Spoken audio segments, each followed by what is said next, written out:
Porch light flicker on the siding, moths dancing like they know the tune. Porch light flicker on the siding, moths dancing like they know the tune. Every breath feels borrowed, but tonight the world's in tune.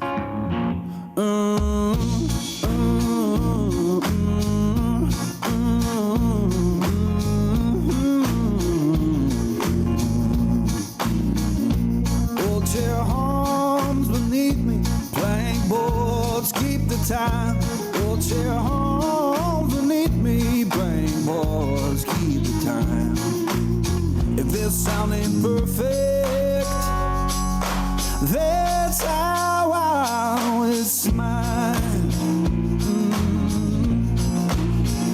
Someone left the radio humming low next door. Someone left the radio humming low next door. Static sings the harmony.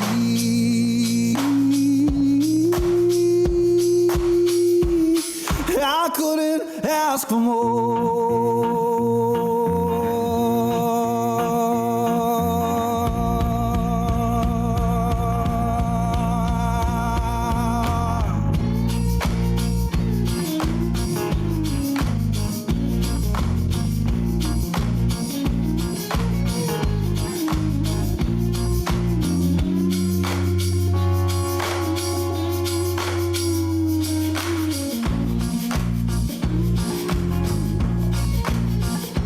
Let the porch light burn uneven, let the shadows play. Yeah, the porch light burn uneven, keep the night from drifting away. If this ain't heaven, it'll do for today.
Testing, test, shit.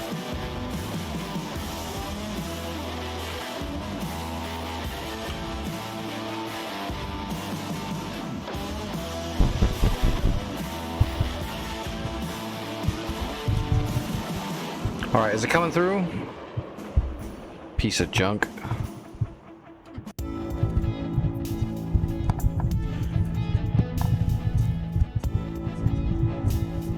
Okay.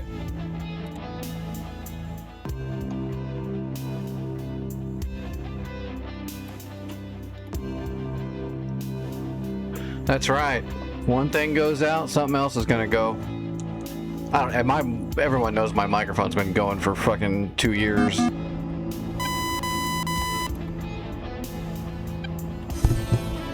All right, let's do some quick binding.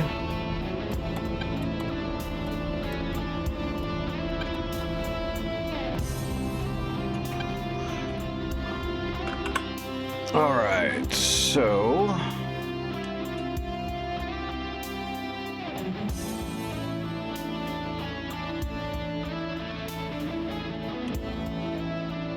I should be 1-to-1, but I'm not. Let's leave it the way I had it before and we'll check it. There's the rudder. Make sure the split works.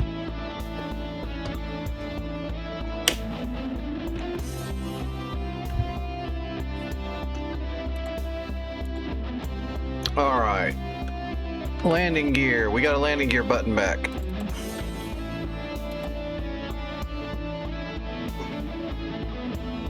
We've got a big red button back.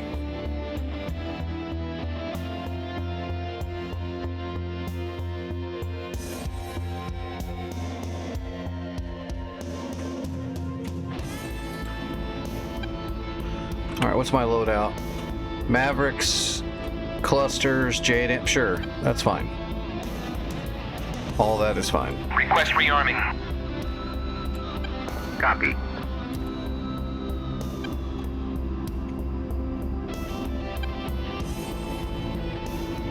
Hog 1, Overlord 1-1, pop-up group 292-422 at 1,500 knots.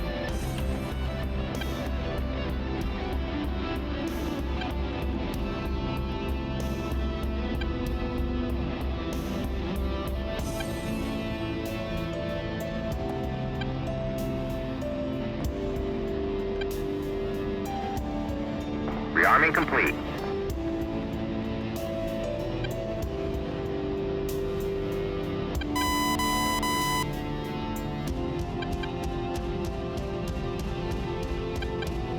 Hog 1, Overlord 1-1, Bra 062-445 at 7,000 cold.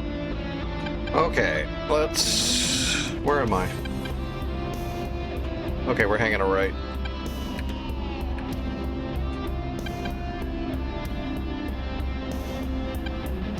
Oh, yeah.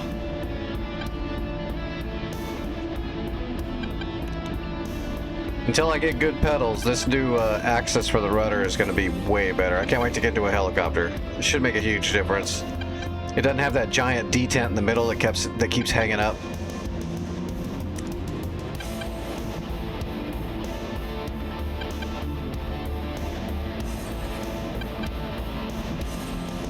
Hog 1, Overlord 1-1, pop-up group 294-423 at 1,500 cold.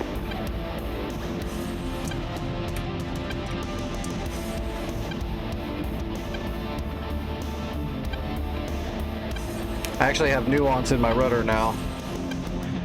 Still not going to be as good as if it'll be smoother when I can use my feet, of course, but it's also going to hurt a lot more. But this is going to be better already. Bra 292-423 at 1,500 knots.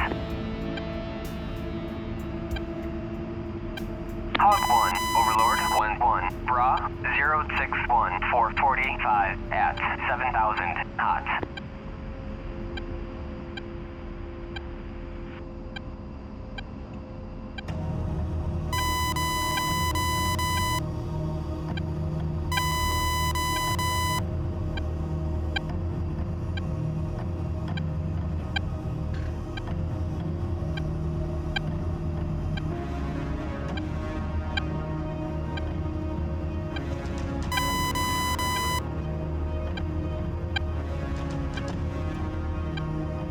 Well, the comm switch is different too. It's actually way better than the old one.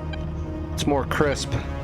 The other one was so loose, you could try to hit up, down, left, right, and it would like hit left and down, stuff like that. If you tried to push on it, which is the actual comm switch, that's what you hold down to talk.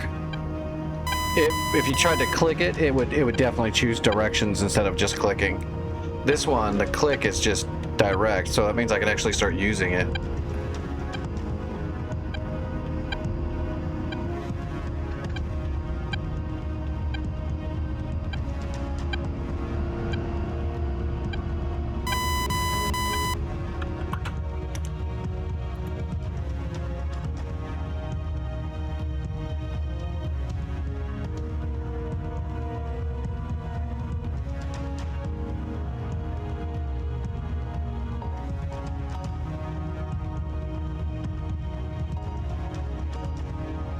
That's interesting.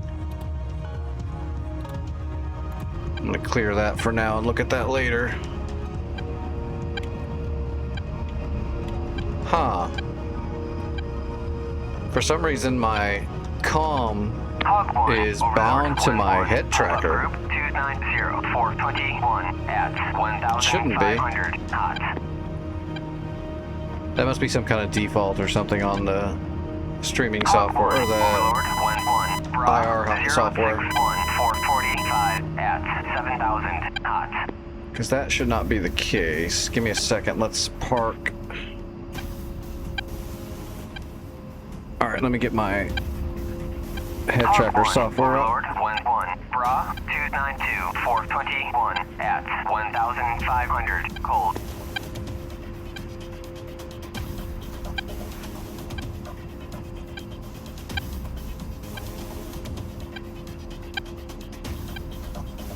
Yeah, that's the problem. Okay.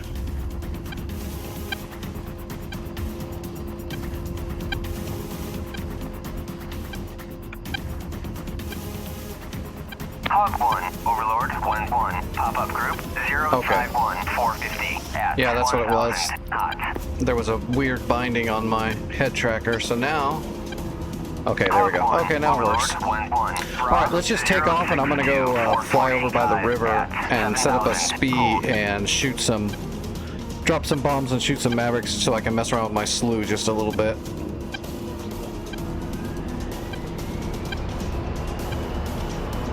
Hog 1, Overlord 1-1, Bra 051 450 at 1,000. Oh yeah, I've already got way better rudder control. Before I would be jumping left and right because of the rudder would be stuck on the little detent in the middle.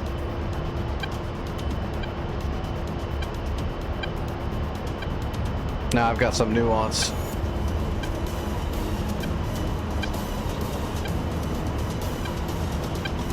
And I've got a landing gear button.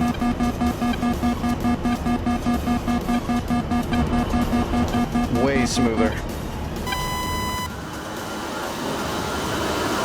Hog 1, Overlord 1-1, Bra 061 445 at 7,000 cold.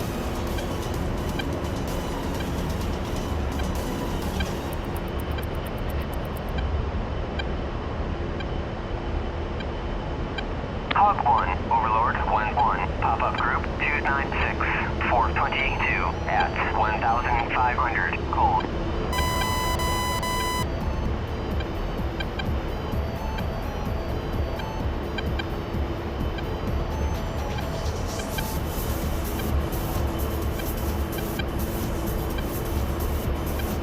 Well, there's the river right there. We can see our friendly units. Let's use our slew. Hog Oh, 1, Overlord 1-1, Bra 296 423 at 1,500 cold. look at that control I've got now.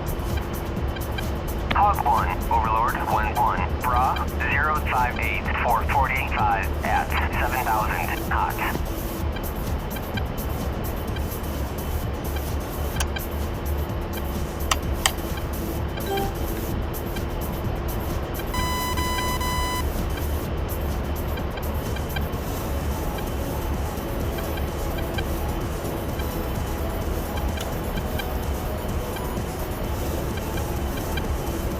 Oh, I've got so much control now.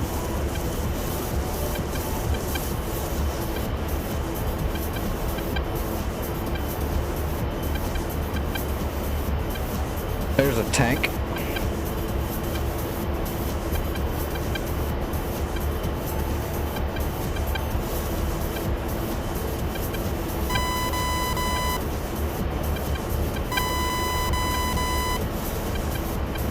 Hog 1, Overlord 1-1, Bra 055 440 at 7,000 knots.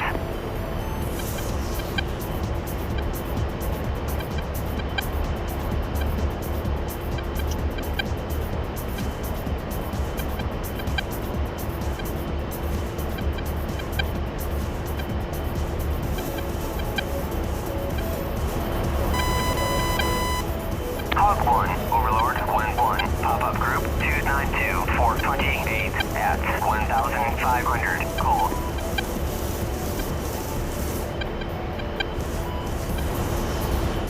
Yeah.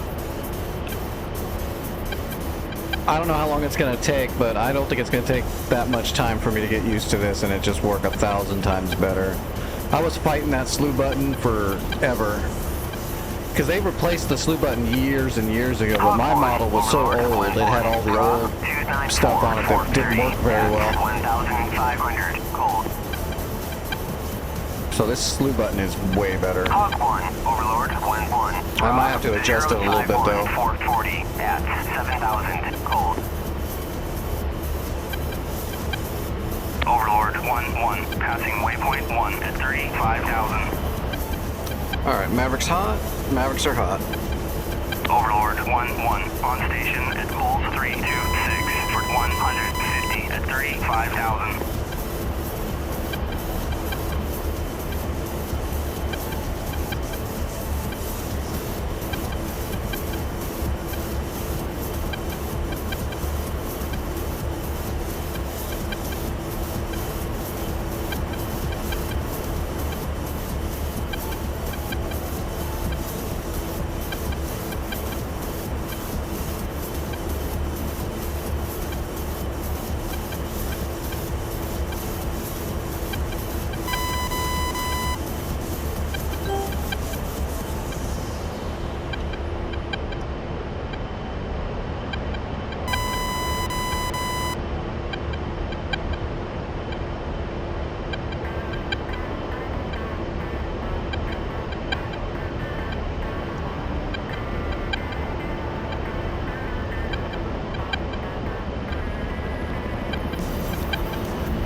Hog 1, Overlord 1-1, Bra 056 440 at 7,000 knots. Hog 1, Overlord 1-1, pop-up group 285 430 at 1,500 cold.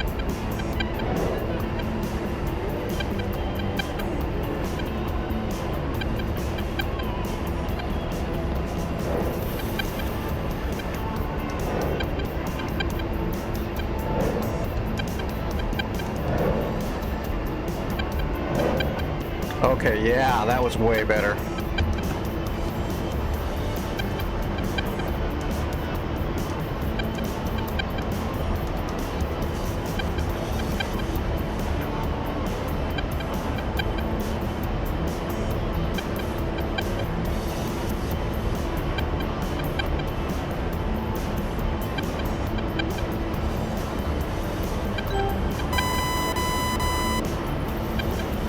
So much more control.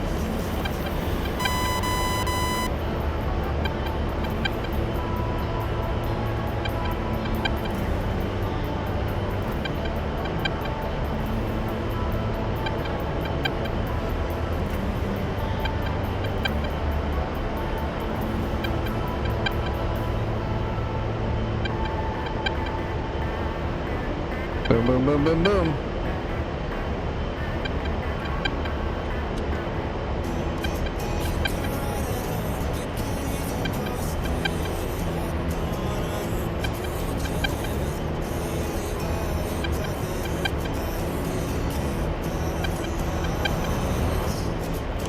let's...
Hog 1, Overlord 1-1, pop-up group 271-429 at 1,500 knots.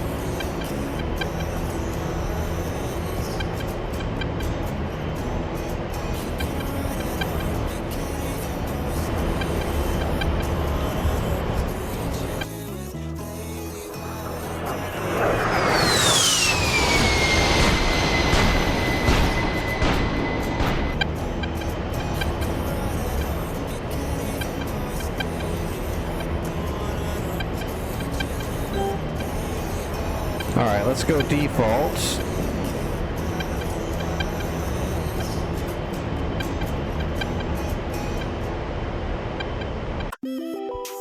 That's default.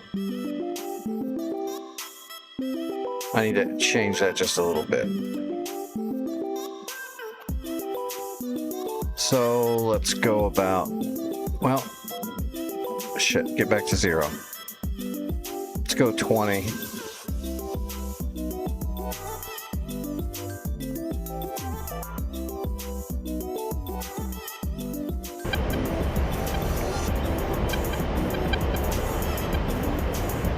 There we go. That way if I go all the way to the side, it'll still move fast, but I've got more.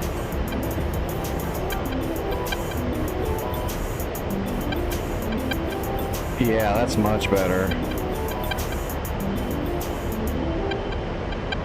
We could probably put a little bit more in there, actually. Oops.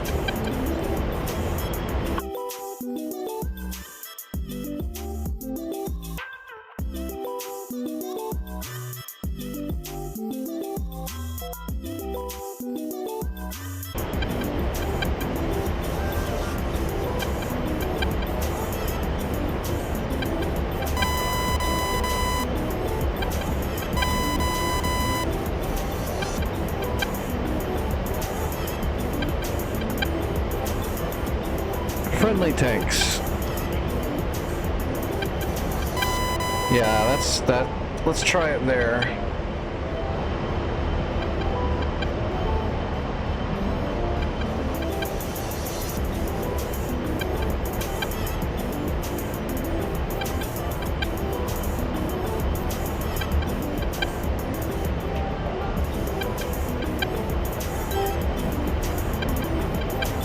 Let's move it.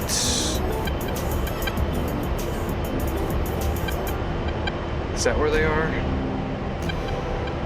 Yep, that's where they are. Overlord 1-1, pop-up group 284-430 at 1,500 cold.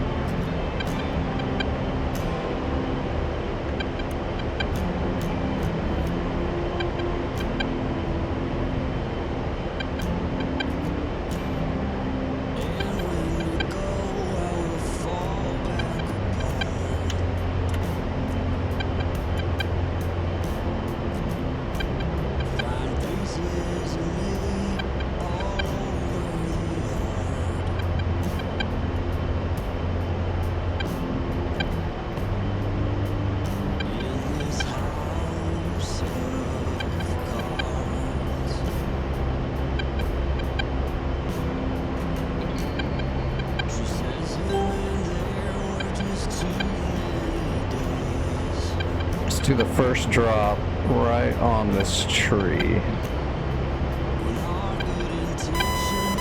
Alright, right there.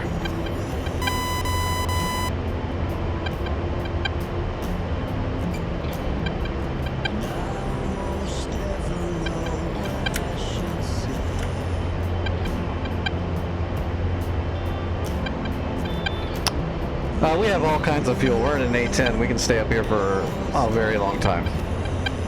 Plus, I'm in my own private test server because I'm rebinding keys and resetting up a HOTAS, so we've got unlimited fuel at the moment. We are doing testing.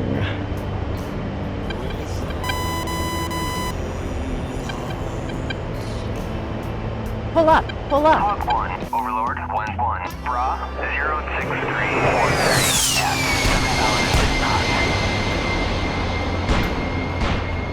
Hog 1, Overlord 1-1, pop-up group 272-430 at 1,500 knots.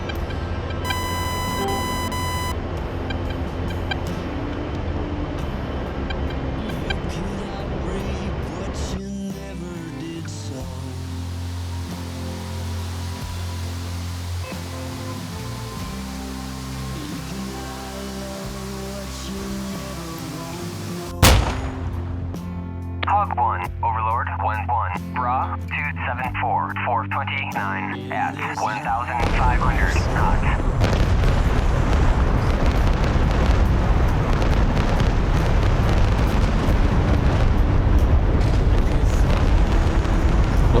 Looks like good drops. Okay, yeah, I think I'm gonna leave the slew right there for now, and I'll probably have to adjust it more as I keep flying. I usually get a little anal about that stuff, but that feels pretty good for a good starting spot.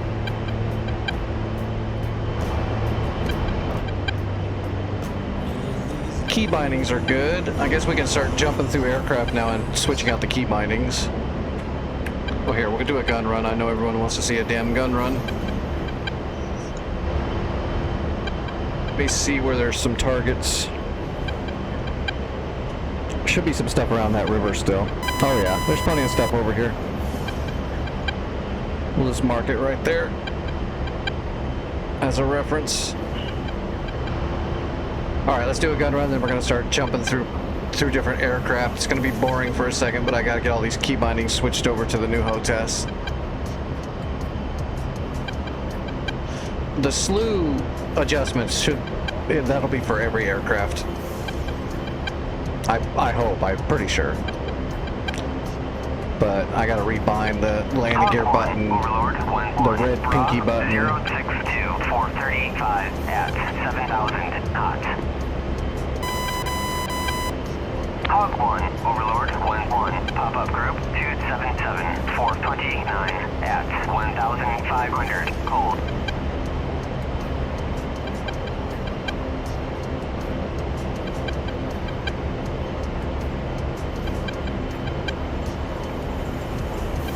Hog 1, Overlord 1-1, Bra 273-430 at 1,500 cold.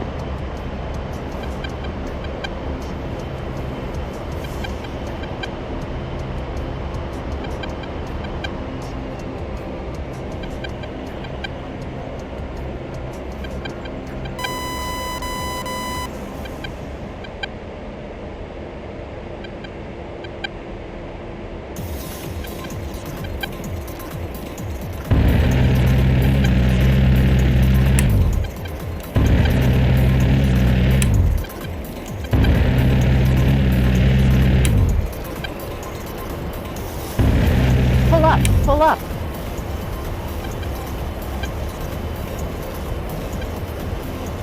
Pull up, pull up. Altitude, altitude.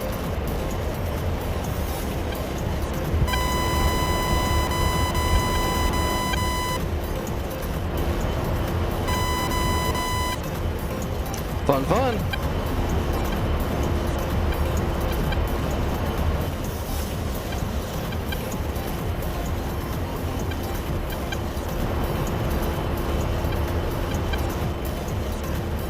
Alright, I guess we should just start at the top of the list.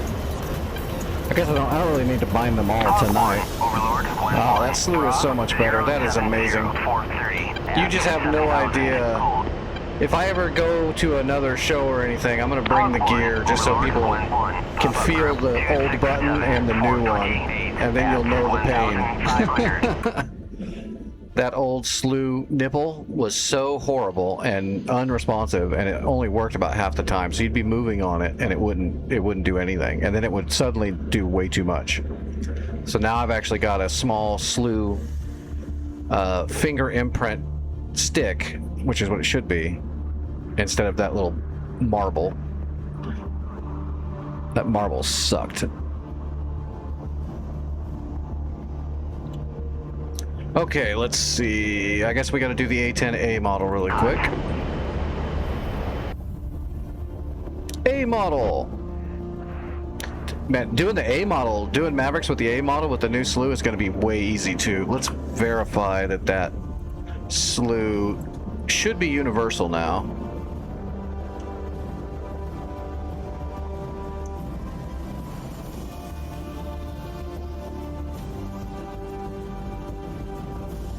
What is going on?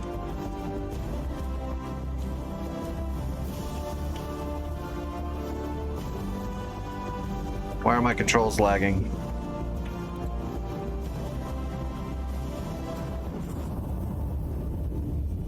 Oh no, I gotta redo them all? Isn't that a bummer? What was it? It's like it was 30 and a 2. Well, this is gonna take a little bit longer now. I thought it would go across. Look how bad I had to make the old one because the slew button was so horrible. That's how bad that shit was.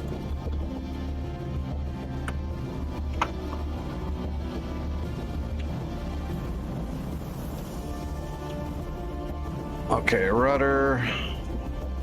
This stuff should all be good. Make sure the throttle's split. Yep.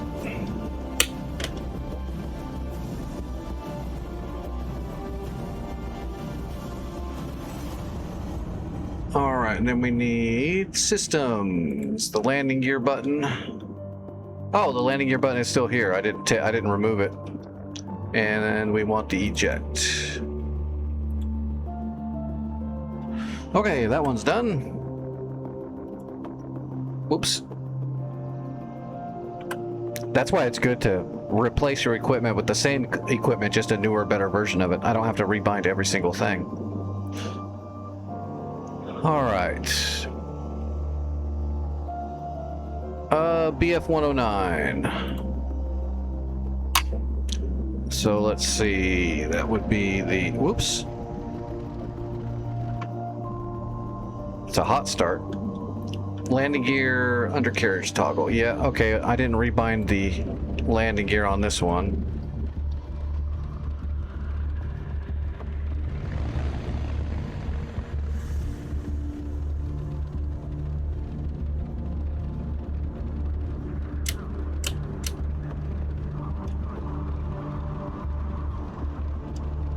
Okay, yeah, everything else is good.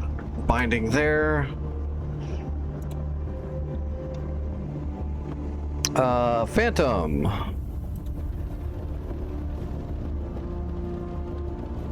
We'll have to change the slew on the Phantom. Actually, it depends on what the curve looks like. I think the Phantom I had it set as a 1-to-1. So if it was a 1-to-1 before, I'll leave it there.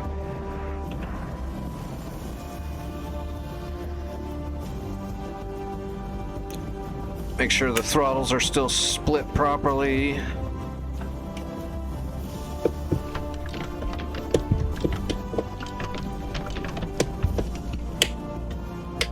Okay, that'll work. And landing gear. Nope, okay, the landing gear is rebound. And my ejection handle. Actually, we'll just...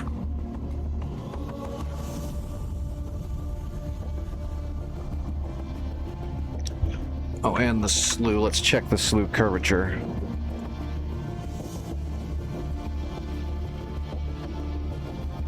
go. Slew. Access tune. Okay, it's 1-to-1. It's just backwards. Okay, that's fine. It's backwards because the slew is different on the Phantom.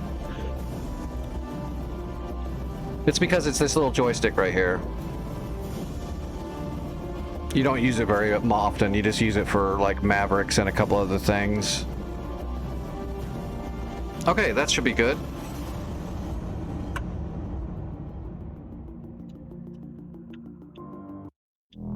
Oh shit, I forgot to save it. Oh no, wait, never mind, hold on. No, I saved it, okay. Okay. We'll leave the slew. I can adjust the slew the next time I shoot a Maverick from a Phantom and it screws me up. Damn it. Why do I keep hitting controls again? Alright, Phantom Hornet.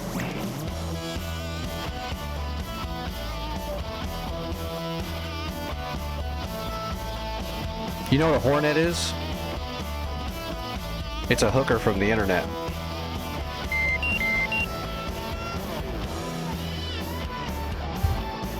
Alright, let's bring the radar up. And slave it. Oh boy. Yeah, I might have to... Well, that's not too bad. It's a little fast. Might have to slow it down a little bit now.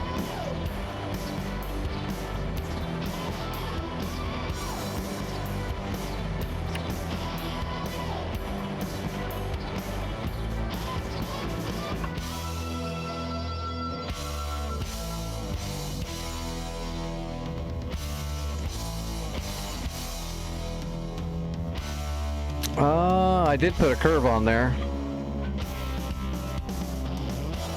22nd, yeah. I put a post up on the. I've got the Heapler news that goes into this thing, and I just pushed it into the announcements.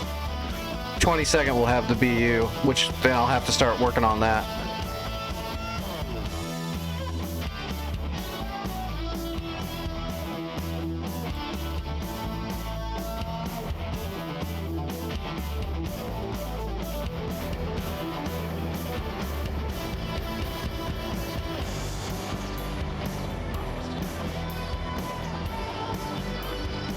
I'll just have to get used to this.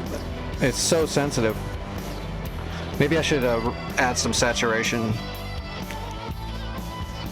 Or remove some saturation.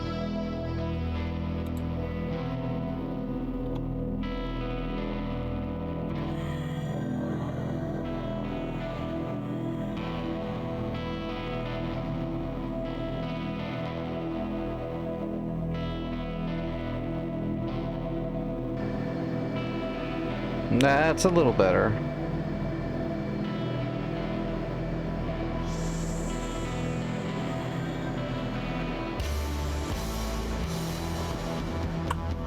It's a little bit better, but not quite.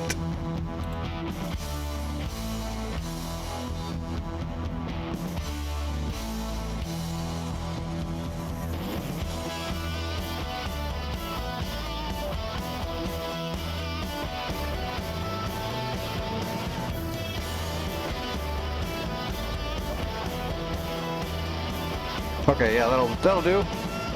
That'll do, pig. That'll do. Alright, landing gear. Oh shit, I'm still on axes.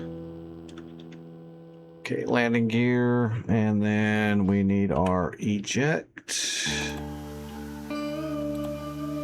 Alright, next aircraft. I'm gonna probably have to work on that slew a little bit more. Luckily, you don't need to use the slew that often, actually. In the Hornet, really. For the radar, anyway. You'll use the slew more for the targeting pod.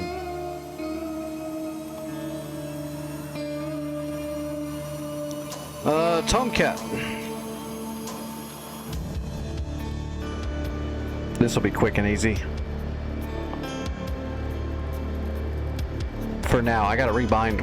Once the BU comes out, I'm gonna have to rebind. Like, I'm gonna have to redo everything in a sense, because the new controls for Jester and the V-Dig is gonna make it a whole new ball game because I'll be using the slew to give commands through my VDig to Jester. So for now, this should just be the landing gear and the eject.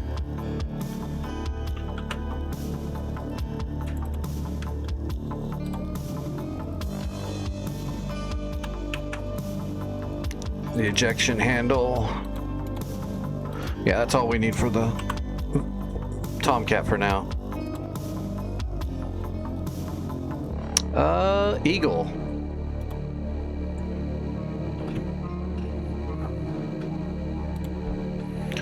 Let's see, Eagle, we do need the slew because it's the radar.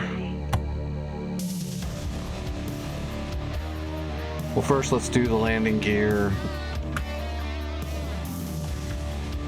The ejection handle.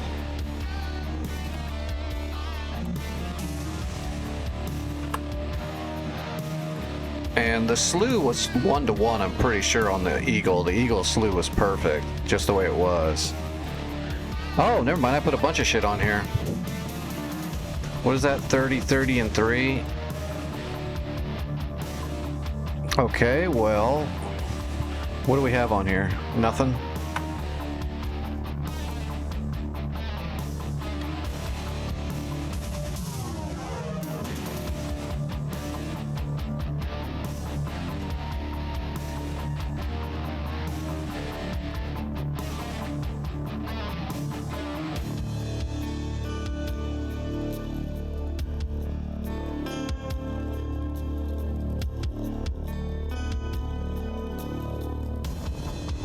Request rearming. We're gonna get up in the air so I can turn the radar on. Copy. And move the slew around. I remember the Eagle having a pretty good slew. Maybe I readjusted it when my button was just shorting out all the time.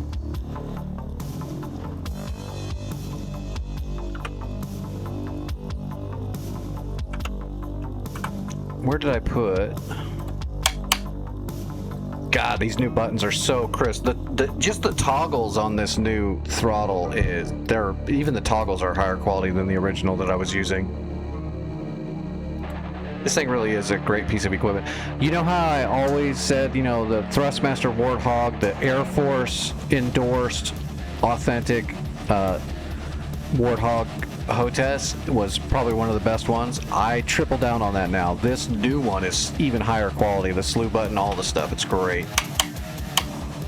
It is great.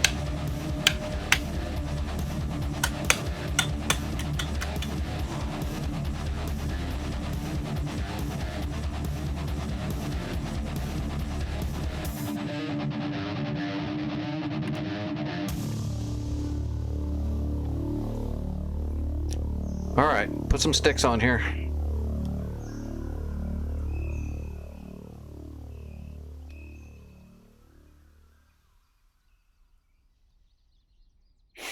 I'm definitely jonesing on the piston planes, though. I am definitely. Rearming complete. The next two planes I get are absolutely going to be the LA-7 and the Corsair. I need to grab a Spitfire too. I'm sure I'll get the Spitfire probably pretty easily because I think when it goes on sale it's only like $20. So I'm sure I'll get the Spit. Just like the Antoine. I'll get the Antoine too when it's on sale because it's so cheap when it's on sale. But I definitely want to get the LA-7 and the Corsair as well. Okay, we're good. Okay. 61445 at 7,000 hot.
Uzi 3, Overlord 1-1, Bra. I actually haven't flown the Eagle in a... 445 I don't remember how long it's been. It's been a minute.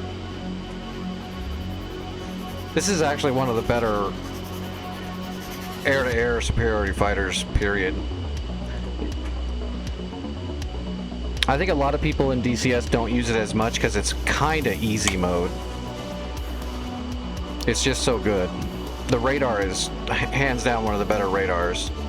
Until you get into the stuff that you can't use because it's being used right now and it can't be, like, you know, talked or disclosed. But with the older radars, the Eagle radar is amazing.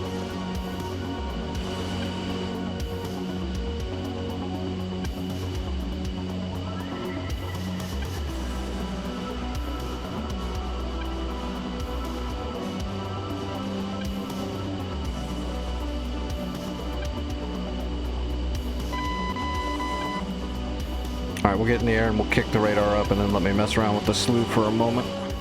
We'll move on to the next jet. The Russian stuff should be pretty quick.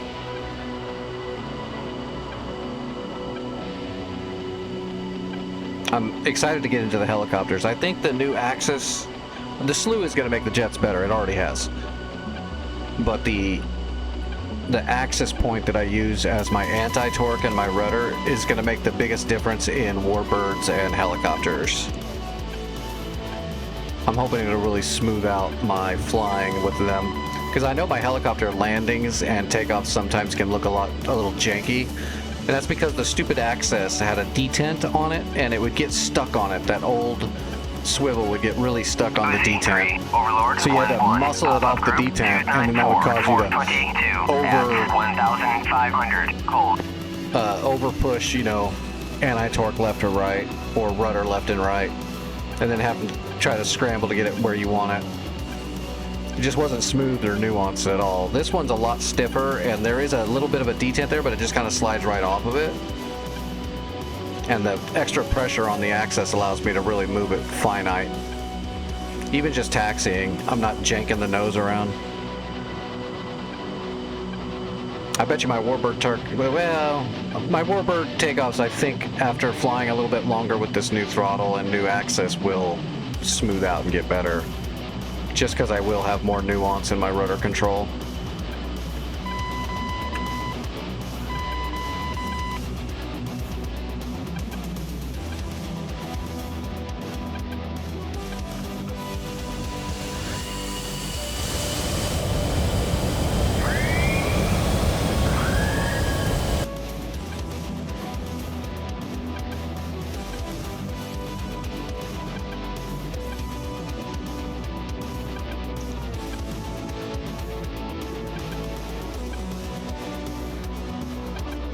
Uzi 3, unable to clear for takeoff. And I listen to you. Kaya, you are cleared for takeoff when ready. Climb 300 at QFE 30.43. Uzi 3, Overlord 1-1, pop-up group 289-423 at 1,500 knots. Look at that smooth takeoff. Heck yeah.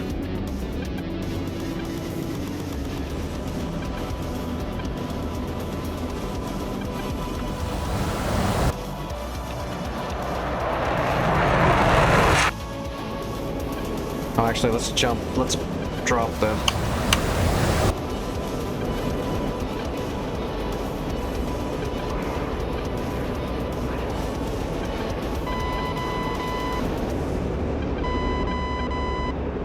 Alright, radar on.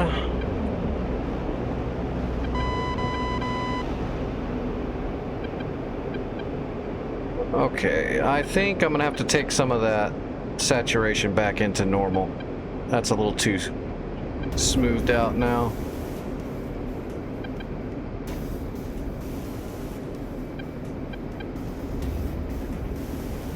Uzi 3, Overlord 1-1, Bra 060-450 at 7,000 cold.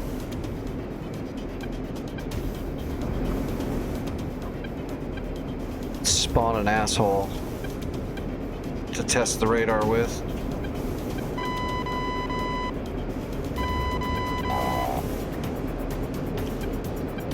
Yeah, that's a little too stiff.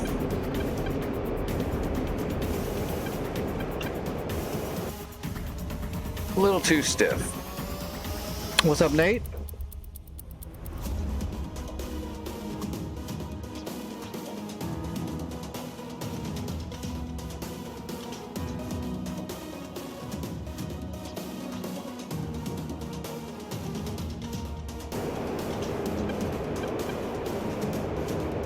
Okay, now it's way too...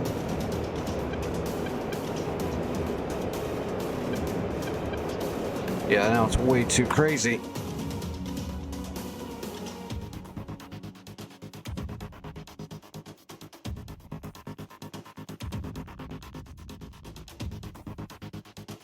It's saying BRAA. So it's bra, bearing, bearing, range, altitude, attitude. So the first one is the bearing, so it's going to be what the degrees is off of you. If it doesn't say anything, it just says the bearing, then that's off your position. So if it's directly north of you, it would be 0, 0, 0. Range would be how far away it is from you. So if it was at directly north and it was 40 miles away, it would say bra 0, 0, 0, 70 miles. So now you know it's directly north of you, 70 miles. Altitude, it would say whatever the altitude is, you know, Angels 24, or they'd say 24,000 feet, or Angels 24. And then attitude would be its aspect compared to you. So it's hot, cold, flanking. So if it's cold, it's flying away from you. If it's hot, it's flying at you. If it's flanking, it's flying in a way perpendicular to you. So that's what a bra call is. And then if they're not using your position, because in military terms, a lot of times radio calls of a bra. So like if you're flying patrol in real life and your controller, your air controller, whoever's running the show that day, what's going to give you a bra call, they usually won't do it off of your position because the enemy might be listening to that bra call and now they know kind of where you are compared to their guy. So they'll do a bra off the bullseye. So they'll say bra, bullseye, and then they'll give you a bearing. That bearing is not off of you, it's off the bullseye, and the enemy doesn't know where the bullseye is because the mission briefing sets the bullseye per mission. So what that would mean is... So right now, the bullseye is... Where's my bullseye? So here's my bullseye right here. Overlord 1-1. Pop-up group 321-422 at 1,500. So right here, this thing's at 321 from me at 22 miles. So here's where I am. So 321 from me is right this direction. And so it's talking about this MiG right here, or this Mi-8 right here. 321 blah, blah, blah. That's what the bearing would, that's what the bra call is telling me where this guy is. If it said bra, then it would be 321 off of this point and this many miles.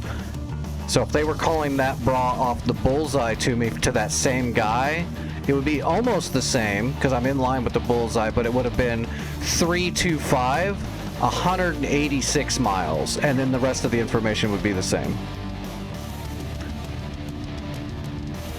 So that's the bra calls. Bearing, range, altitude, attitude.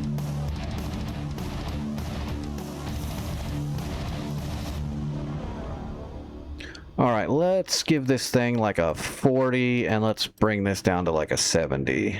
We'll try 40, 70, and let's dead zone it of 2 so it doesn't jiggle.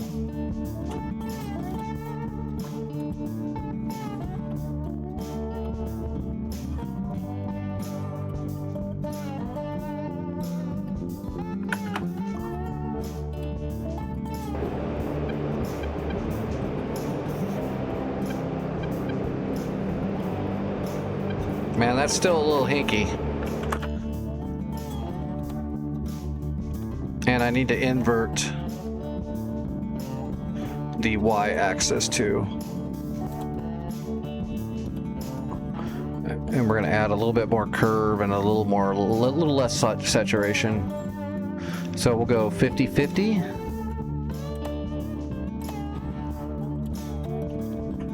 See how that does.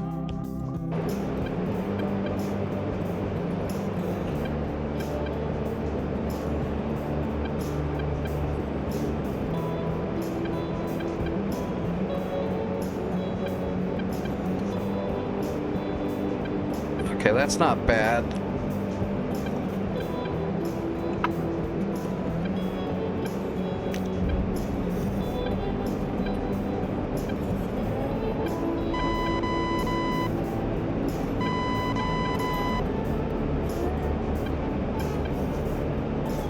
Uzi 3, Overlord 1-1, Bra 098, There's my bandit right there. 450 at So 25,000 knots. So we're gonna go we're 096 right now. So he's out in front of us. He's at 50 miles. Our radar's going out to 80. And he was at 25,000 feet. So we're gonna switch our radar to TWS.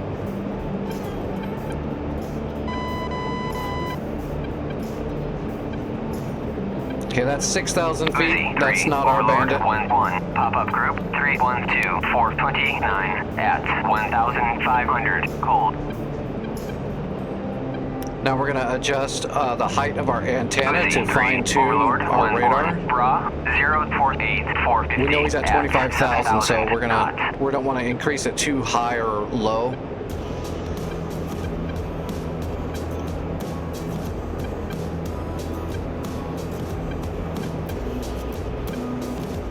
Uzi 3, Overlord 1-1, Bra 306, 435 at 1,500 cold.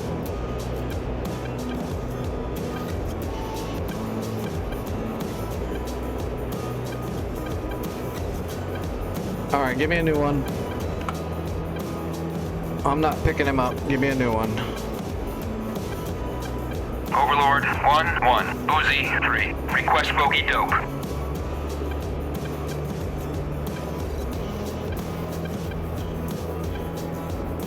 Uzi 3, Overlord 1-1, Bra 092, 40 440 at 25,000 knots. Okay, there he is. We got him. So there's our bandit. We didn't see him before because he was Overlord 1-1, Bra 092, 440 at he was 25,000 perpendicular to our knots. radar. He was notching us. So now he's flying right at me, which is why my radar can see him now. So we don't have an STT lock. What we have is a TWS passive track. So we can shoot amp ramps from here, and he doesn't know we have him locked. He has no idea. Yeah, this is better with the slew. I think I'll leave the slew here for now, and then if I fly the Eagle some more and I need it to adjust it a little bit more, I will. But this isn't bad. That Eagle slew is just so hypersensitive. Uzi 3, Overlord 1-1, pop-up group 298, 445 at 1,500 cold.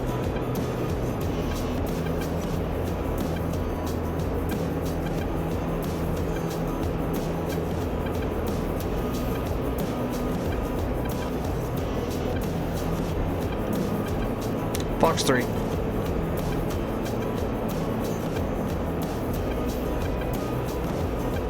Oh, lost my passive track. Because he's Uzi 3, Overlord perpendicular to us again. 296, 450 at 1,500 cold.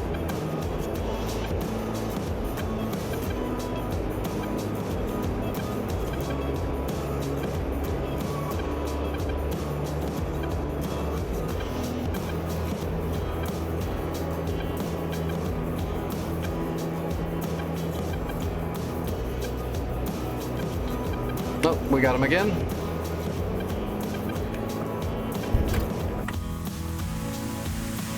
Uzi 3, Overlord 1-1, Bra 094, 419 at 25,000 knots. I think that's a dead shot.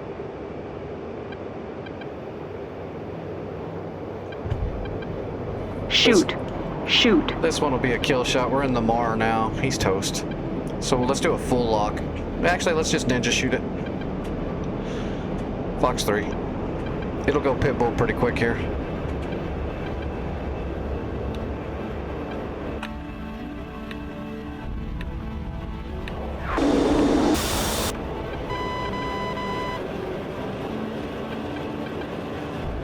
Uzi 3, Overlord 1-1, Bra 359, 435 at 7,000 knots.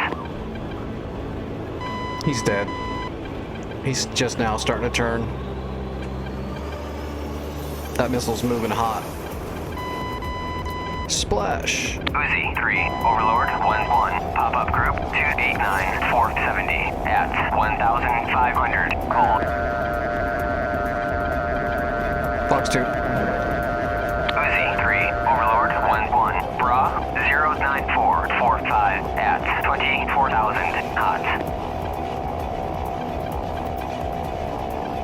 Uzi 3, Overlord 1-1, merged. Boom. It hit right there. The heater hit him on the way down. Uzi 3, Overlord 1-1, bra Okay, let's move on to the next jet. That'll be good. Oh, wait, let me 470 test the at eject really quick. 1,500, cold. Yep, eject works. Sweet.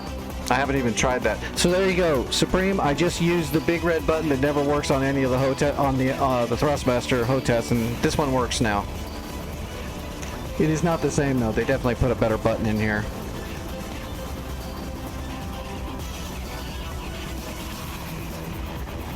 All right, that was the Eagle. Okay, Viper time.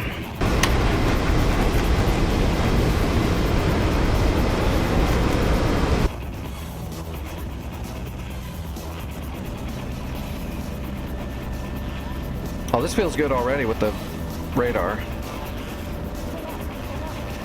Yeah, this feels good already. So that's good. I don't have to mess with the slew. Let's see what that looks like. Slew is going to be different on every jet, though. Some of them have really super sensitive slews. Some of them have good slews. But just for reference, let's see what this one is set as. It's probably going to be crazy. Oh, it's not too bad. 30 and 3. That's what I was going to try to use on the other ones, but with normal saturation. So the Viper just has a better slew than everybody else. All right, landing gear. Eject. That's it. Moving on.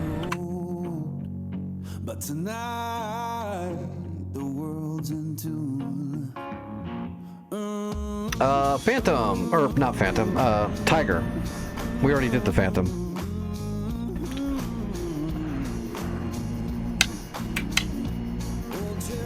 This is fine. Slew is good. So we just need to do eject and landing gear. Oh, landing gear I never did redo. We just need to do the eject. None of them are going to have the eject, because that button's been broken since I got the HOTES, the old one. Okay, I gotta get up really quick. I'll be right back.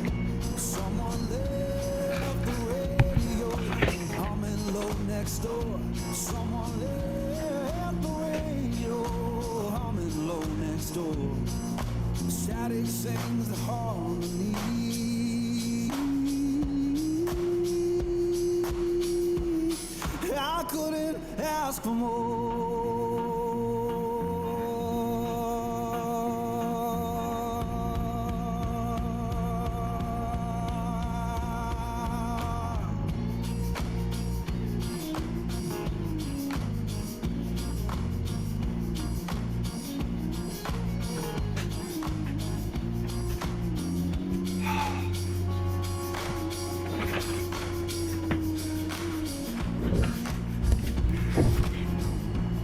Alright.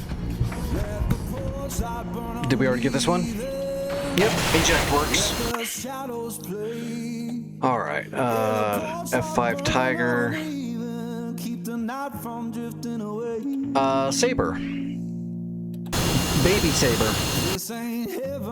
The Mini Saber.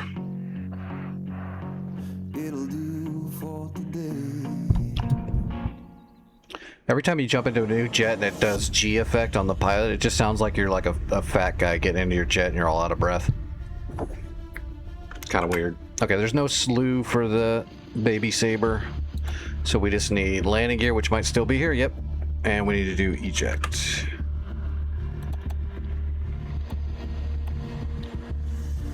That's it for Baby.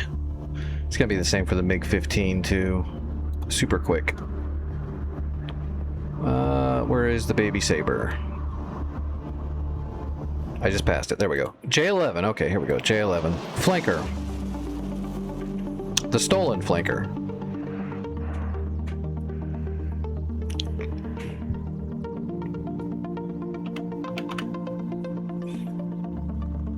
All right. Just controls. Landing gear is still bound. Eject handle. What's the slew look like?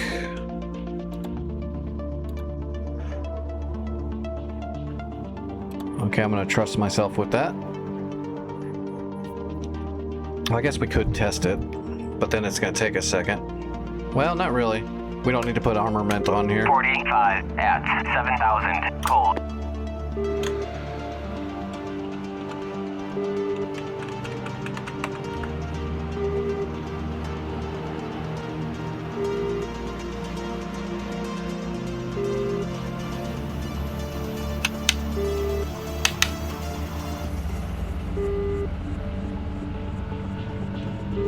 Okay, yes, I trust myself. Radar's good. Okay.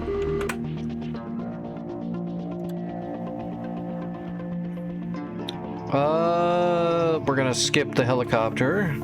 Go on to the fulcrum.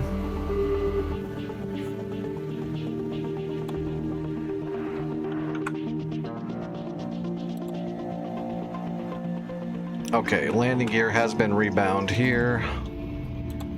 Eject handle.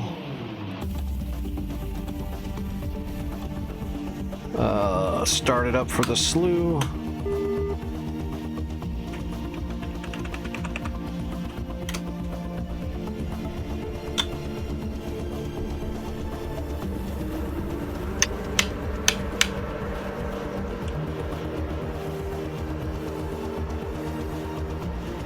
Yep, that's good. Moving right along.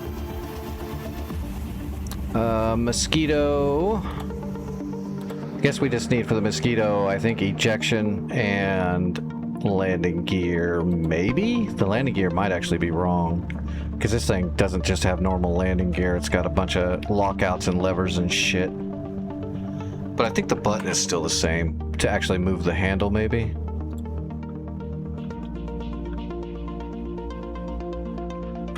No, it's not. Okay, we're not binding anything on the... We're not going to do any bindings on the Mosquito. I've got to get back into this thing and read... I got to learn it still.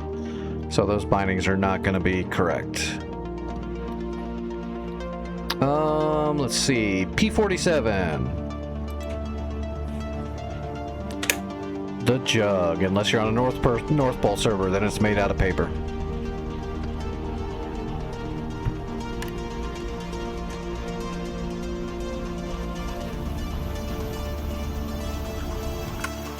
Alright, we don't need a slew, but we do need landing gear. We definitely want that bound. And ejection.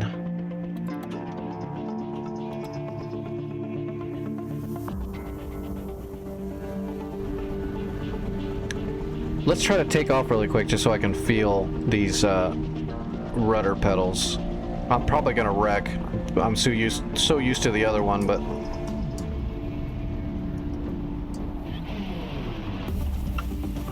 We don't have anything, right? Okay, yeah, we're bare.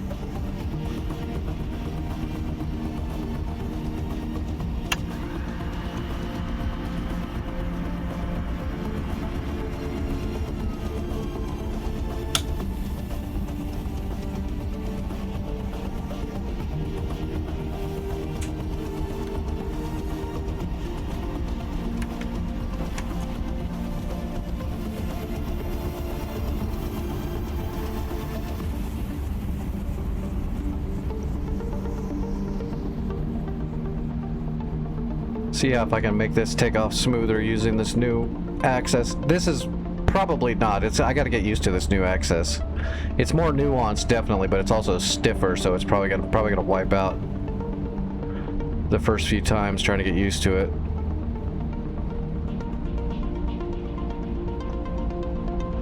All right, here we go.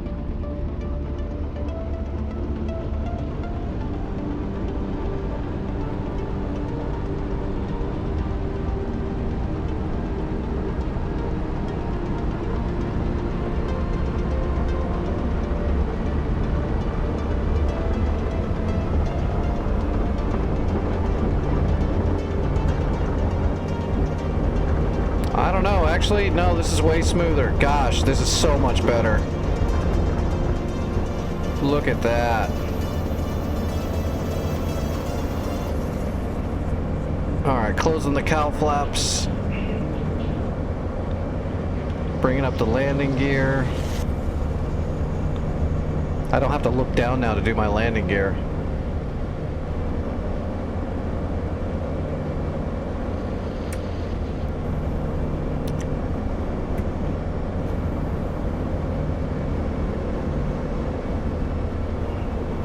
Yeah, that was 1,000 times better.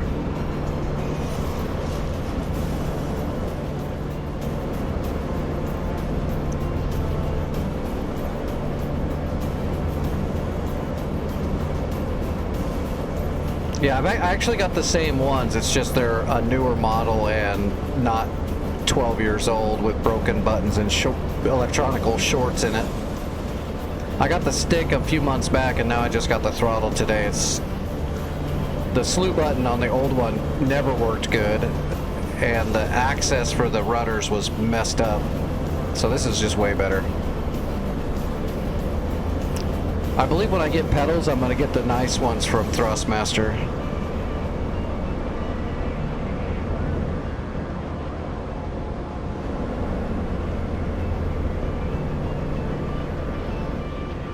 Yeah, I can fly way smoother. I can't wait to get in the helicopter here in a few minutes.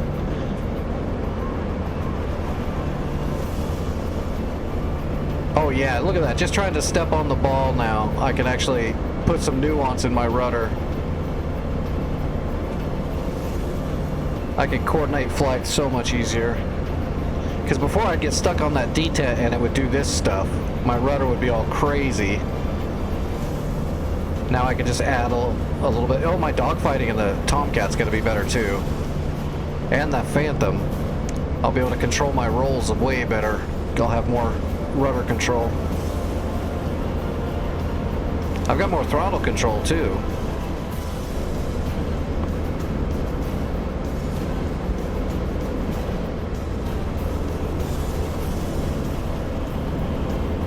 Okay, let's move on to the next plane. This is just going to be better.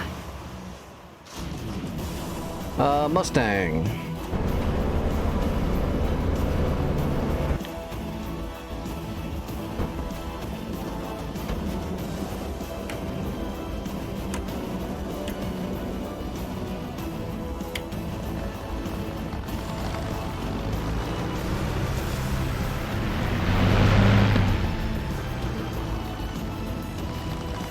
Okay, for the Mustang, I think we just need to rebind the landing gear and the bailout.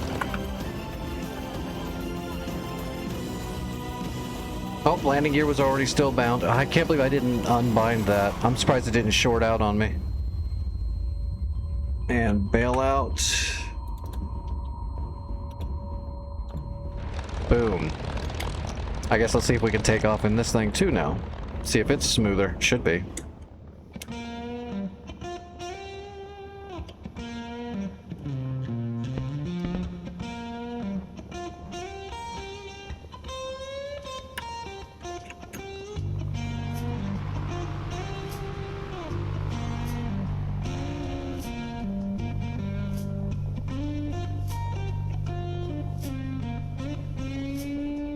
Morning comes too early, hands already warm, working for a better day, trying to keep me warm.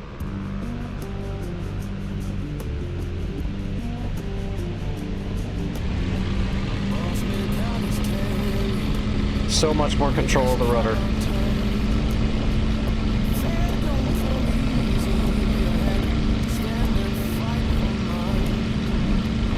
Look at that, tail up taxi, no problem.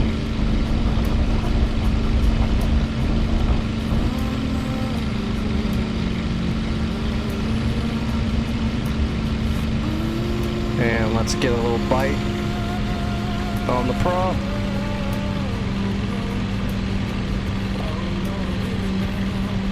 Hell yeah, smooth as ice.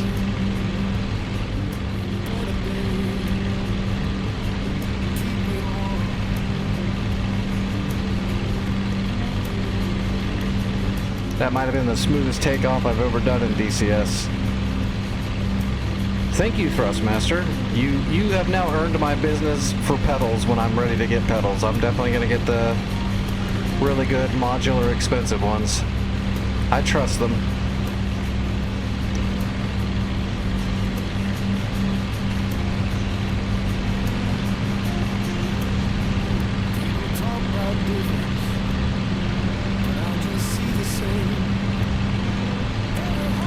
Oh yeah, I can over torque it and then still can coordinate flights super easy now.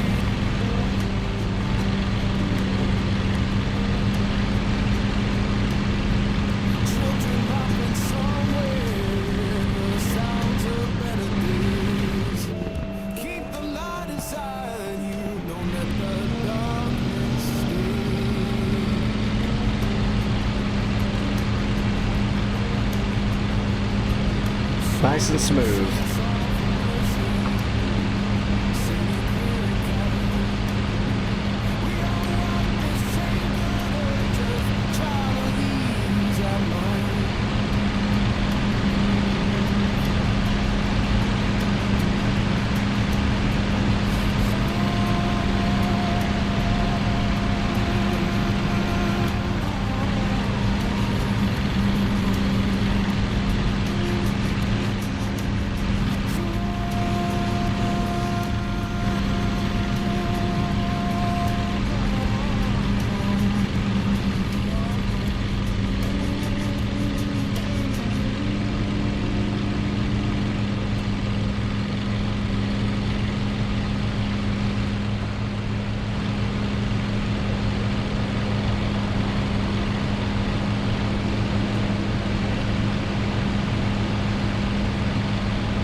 Alright, let's move on to the next one. I'm loving this though. This is definitely giving me so much more control. Frogfoot.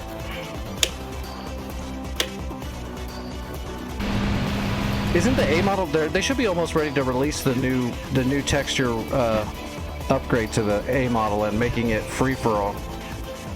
They should.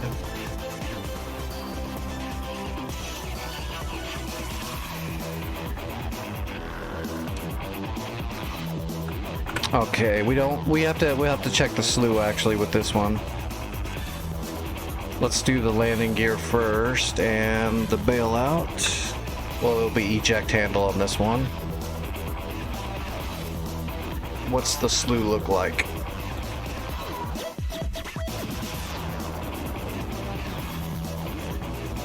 Okay, I definitely use this setup for a lot. I'm gonna trust it. I'm gonna trust it.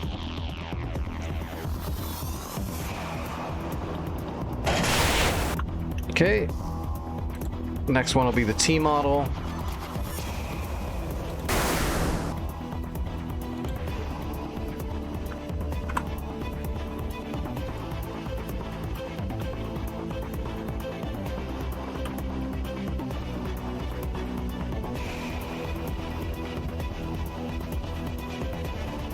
And make sure the slew looks like the other one. Yep.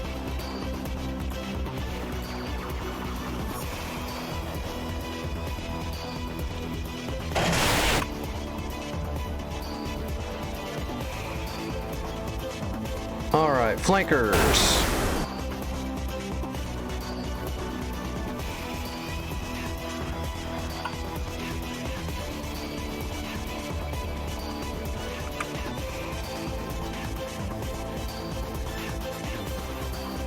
We will test the flanker slew, but I have a feeling it's going to be the same as the other one. Yeah, okay, let's test it and make sure it's good.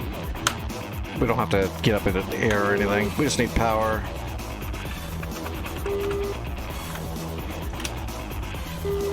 Enfield 1, Overlord 1-1, pop-up group 294-421 at 1,500, cold.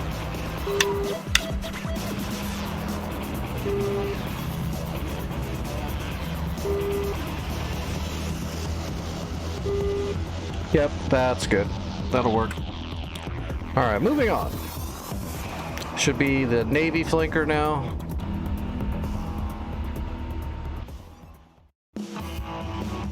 What's up, Doris? How are you doing?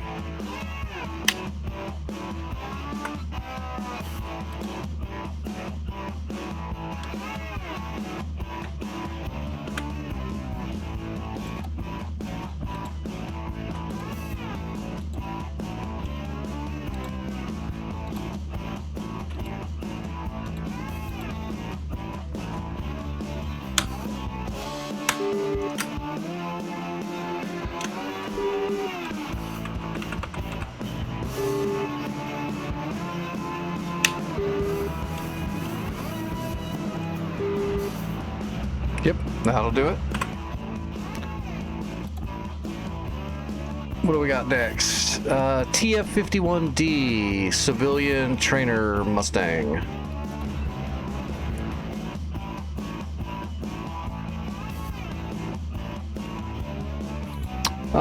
We're doing all right, Doris. We've got to redo a bunch of bindings because my new throttle came in today, so we're getting everything set up and going through all that, and then I'm going to do a little bit of flying just to test it.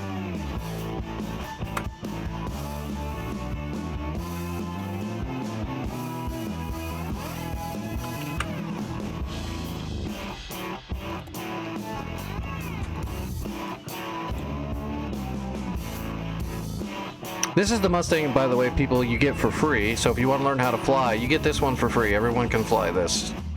It's a Mustang without the weapons, so it's a good place to start if you want to get into warbirds. Everybody can do it from here. The flight model is correct. It's good shit. Good stuff. I think that's all the planes for the most part. I believe so. Oh, hold on. Skyhawk. Don't forget the scooter for all your napalm needs.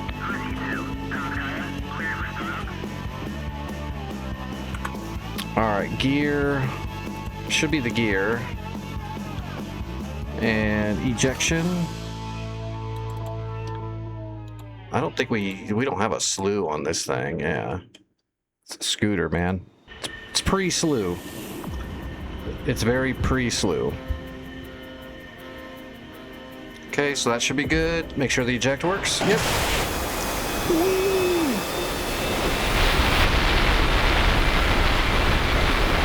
I'm gonna come right down to my own backwash. That'd be funny if it actually grabbed the parachute and just yanked you, because that's what should happen.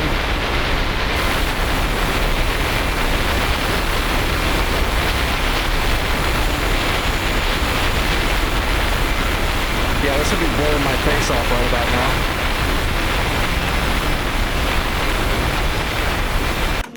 now. Okay, I think we're on to helicopters now. So, first helicopter, I guess, let's grab a Huey.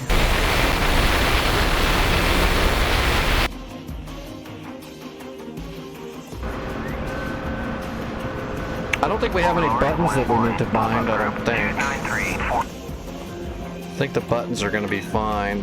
Unless we want to add... Yeah, that's fine. Alright, let's see how this thing handles with the new axis and stuff. 1,500 knots.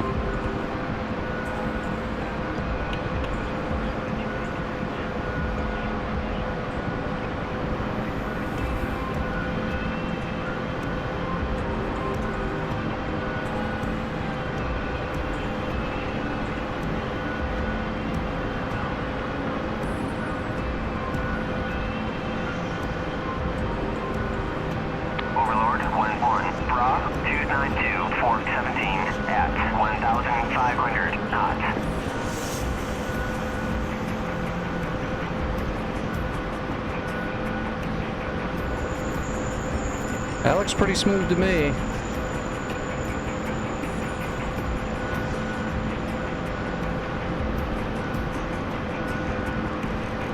I'm not trying to make up for my lack of nuance in the anti-torque with more cyclic control, so I'm able to really balance it now, so it's way smoother. Like I said, flying the real helicopters, it's all micro movements and nuance. I was depending on cyclic control way too much because I didn't have good anti-torque. I still don't have great anti-torque, but this is still way better than I had, so I've got more control.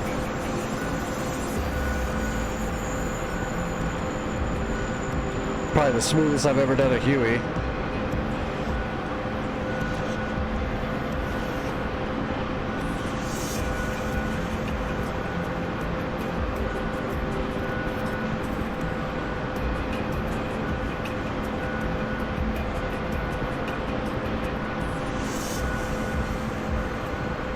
Oh god, that is so much better. Overlord 1-1, pop-up group 297, 416 at 1,500. Now I don't feel so bad.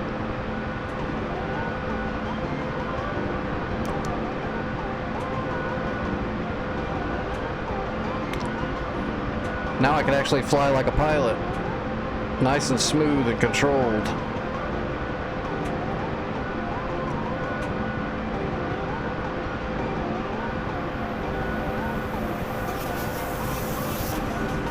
Overlord 1-1, Bra 298, 417 at 1,500. Cold.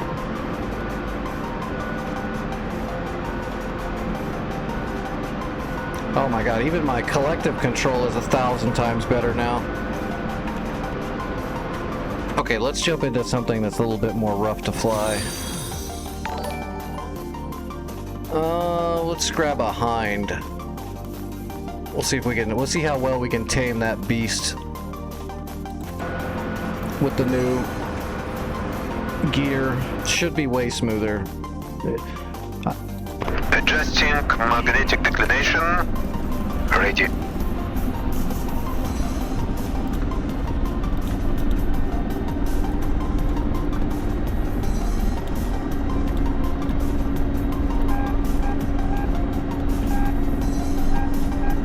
Okay, I don't want that right now. Turning on weapons.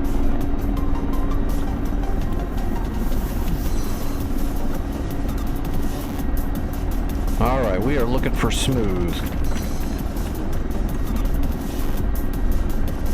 Oh, do we have a loadout? Yes, we do. We've got tandems and rockets. And a bunch of 30 mil.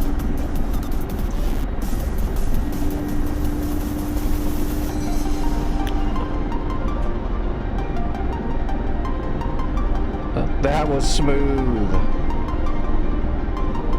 Especially for a big fat hind.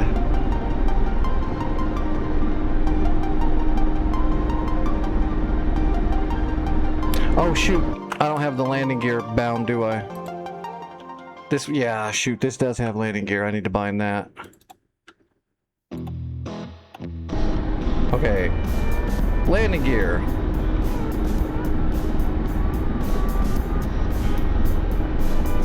Let's see what else has landing gear. The black shark, we'll have to bind that.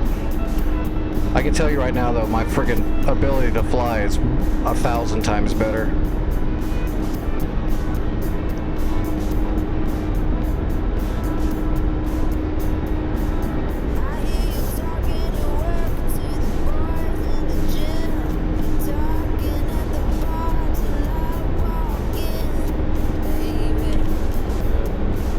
Let's get rid of that reticle. Let's see if I can... I should be able to hold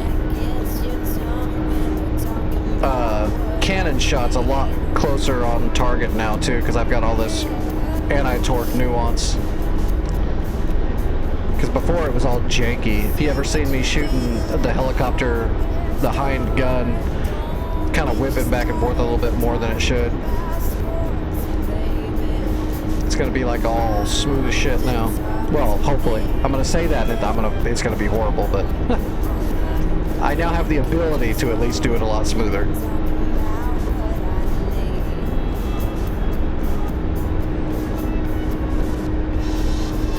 Let's go over here to the road.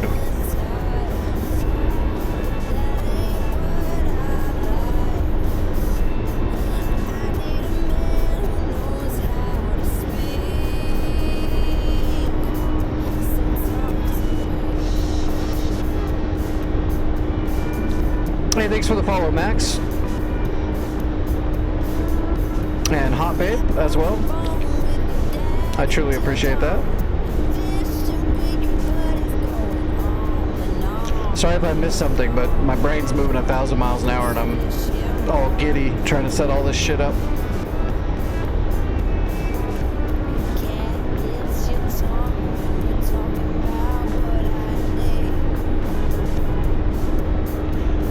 We're on slow cyclic, yeah.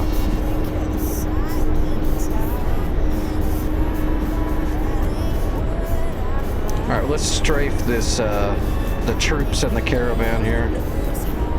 See if I can keep see how well I can keep the solid mount.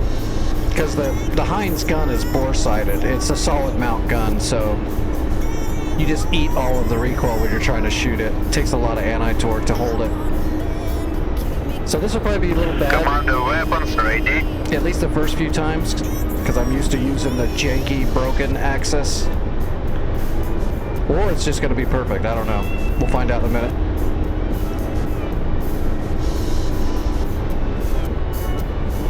I'm just so used to the other one that it might be a little off. See how well I can adjust on the fly.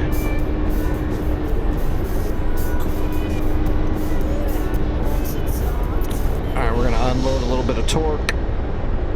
There we go.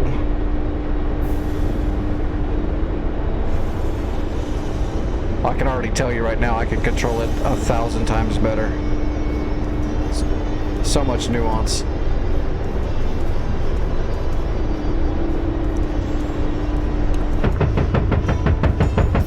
Oh man.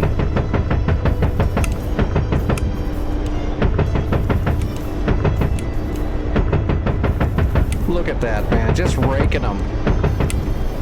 I'm a sniper with this thing now.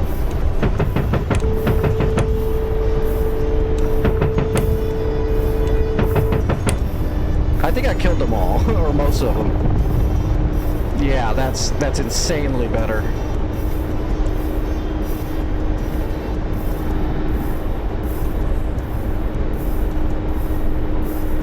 I just got a brand new Air Force certified Thrustmaster Warthog throttle. It's just so much better for me now because my old one was so old it had the original slew marble and half the buttons were shorting out. And the axis was like super loose and had a huge fat detent that would hang up in the middle. It was a really, really old throttle as far as I know. I'm not the original owner. I don't even know how old it is. I know it's one of the old ones before they started fixing all the problems with it.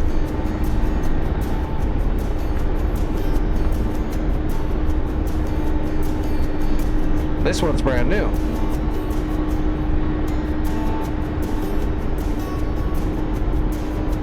That's what the slew marble is. That was the horrible nipple. Instead of a slew, it just had a marble, little marble nipple, and it was had no nuance in it. It only worked a little bit. It wasn't consistent at all. Even the rockets, just right in there.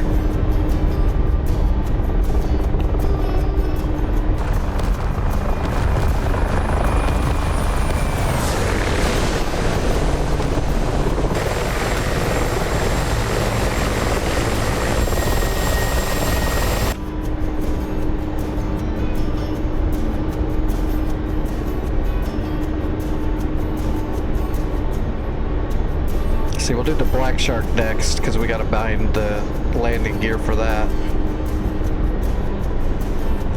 I'm going to fly a lot more Hind now because I'll be able to actually get all my shots right on target. It's so much easier.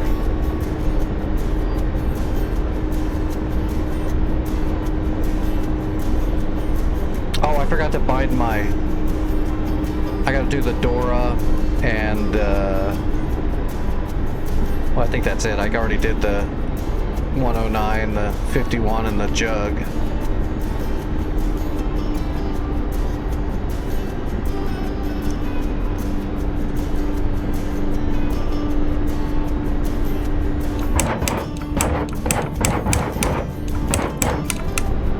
Jesus, right where I want them. I am super happy.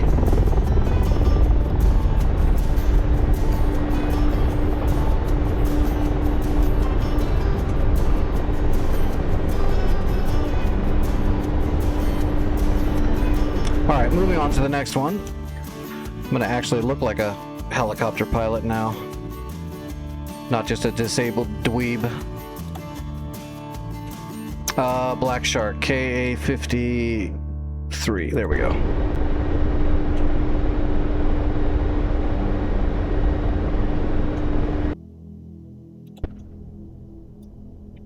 Oh no, do I have a hot one? I want to test the chest. I want to test the slew. I should probably take my medicine. I could have sworn I had a hot one here.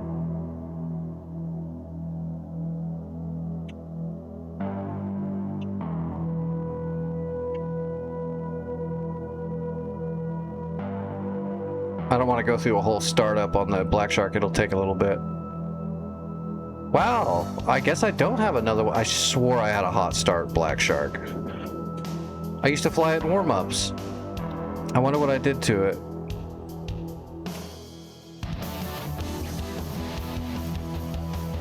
Well, I can fix that in a hurry. That's weird. Oh, you know what it was? I bet you that was the hot start one, and I switched it when I went through redoing all my cold starts like a month ago to test myself and make sure I could cold start everything. I bet you that's what I did. I forgot to put it back over to hot start.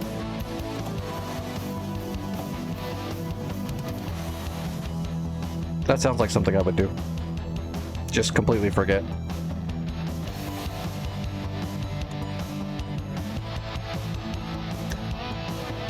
Can you spot the Black Shark? I can. There's one right there. And that's the only one, so yeah. Is it gonna let me click on it, or... There we go. Yep, that's the only one that's there. So, hot start. We can keep the same loadout, yeah.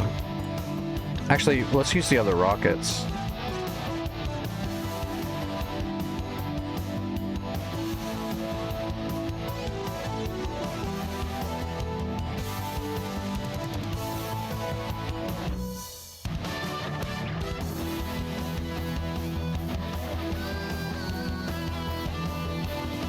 Oh, there they were. Okay. I was looking right at them, but I didn't see them.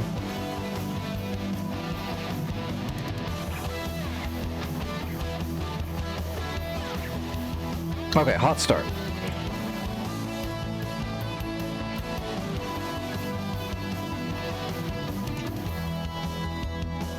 That's one of the harder ones to cold start, actually, until you get used to it. The Black Shark can kind of trip you up quite a bit, turning on the systems in the wrong order or something.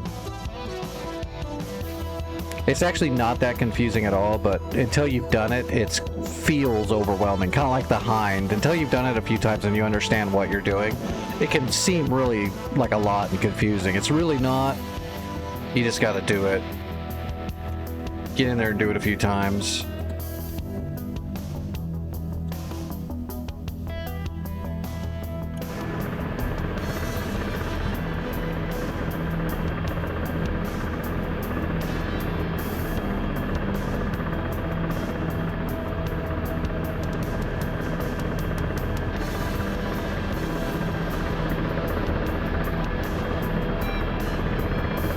No, in the BF-109, shooting the machine guns and shooting the cannons are two separate triggers.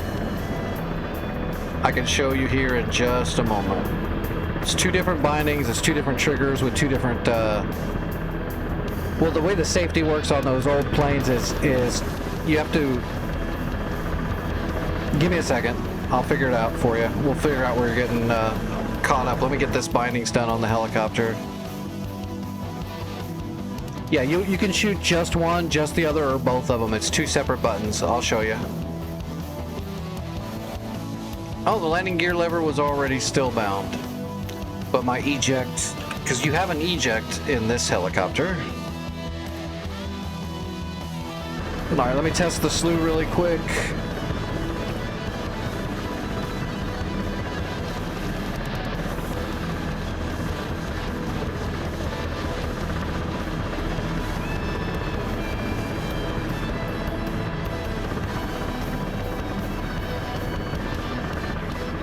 Okay, the slew feels fine.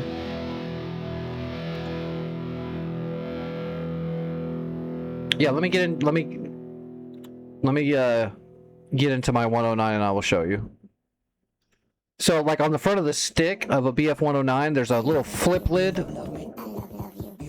Sorry, music. Give me a second. There's a little flip on it, and that's actually the safety. You flip it forward, and then it uncovers the cannon button, and then that flip that you flipped over is now the trigger for the machine guns. So you would use your trigger finger to pull the trigger to fire the machine guns, and then the button that you just uncovered to flip over the trigger is the button to fire the cannons.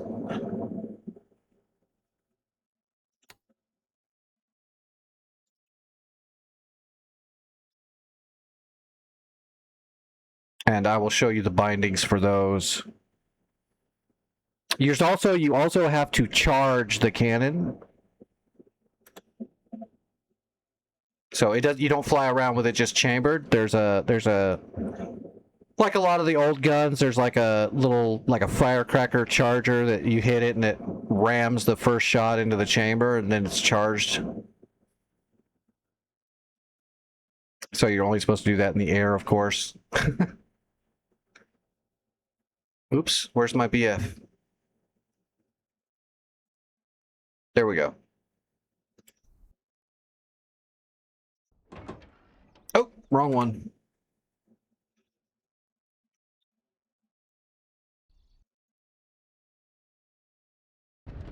There we go. Okay. See this little flipper right here? So that's a button to uncover it. That's one binding.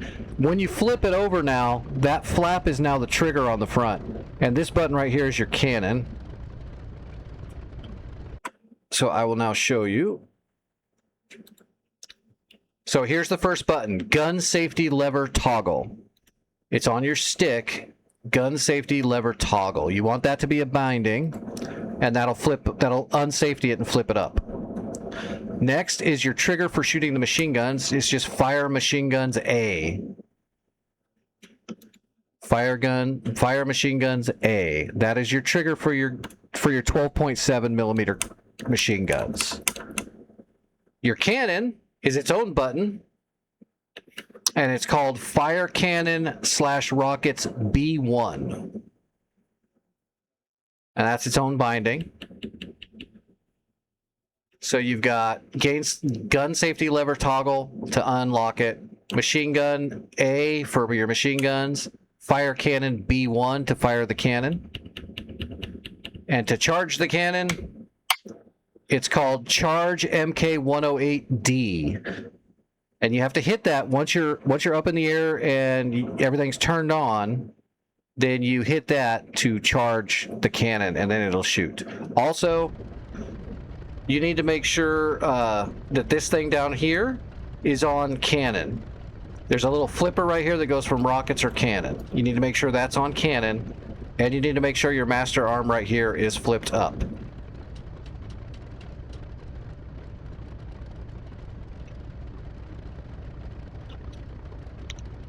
So cannons are selected on the rocket panel. Master arm is on. Trigger is unsafetied. And then you charge it, which is that button right there, by the way. That's the charger. And now, if I hold down the cannon, it should shoot, but I'm not sure if it's going to shoot when I'm on the ground because it's got weight on wheels.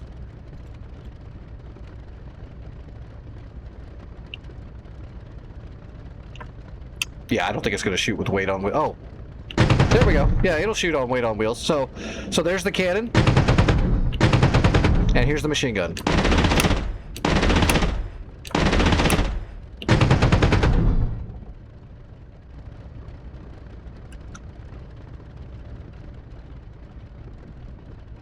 What's up, Kiwi? Got it all now, Vic? Oh, I can show you the bindings as well for the master arm. It's just, the master arm is SZKK3 weapon control toggle. So that's your master arm. Charge MK108 to charge the cannon. Bomb fusing is right here in between your legs. So the one on the left is your dive. So this is your CCIP. Delay fusing, contact fusing. So that's how you arm the bombs. If you've got a bomb underneath, if you're going to dive bomb, you turn it to the left. If you want to delay fuse there, contact is the bottom one. If you're going to try to CCRP and drop a bomb level flight, the fusing is just going the other direction. That's it.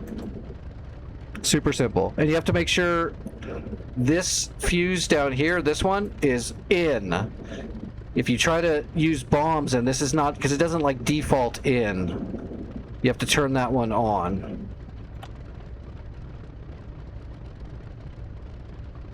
So yeah, just reach down, make sure that that one is in, and then the bombs will actually work.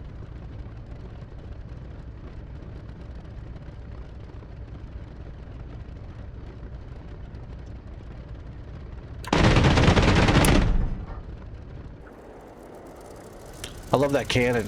It's right there in the nose.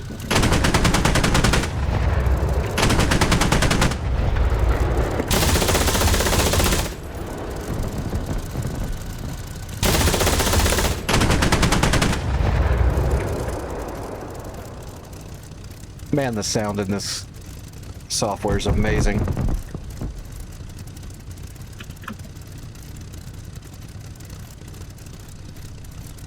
Okay, anything else, Vic?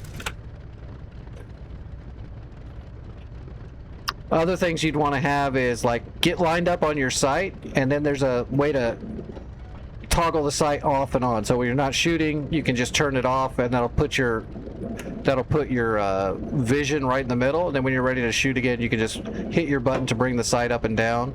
And then there's an adjustment right there for brightness. There's also a slider on a lot of these German planes where you can slide the lens forward to change it and have a filter. And there should also be, I thought there was a red lens, but they might not have the red lens on here. But yeah, there's a brightness filter you can put on in case you get a lot of glare. I don't have that bound, I just click on it to do that if I need to.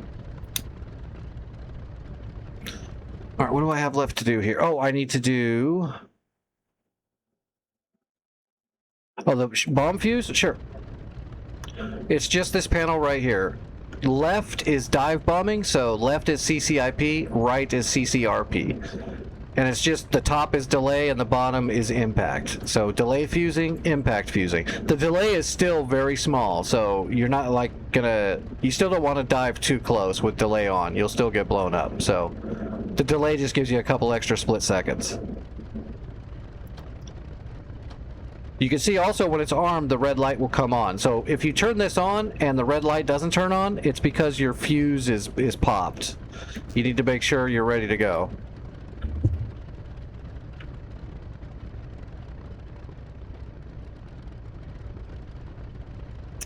When in doubt, just use a delay and just always turn it once. Just go, I'm assuming you're always going to dive bomb. It's just one turn to the left to do a normal drop.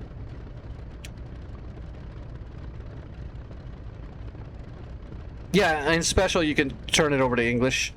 I think, if not, you can download an English. I think this one comes with the English cockpit though.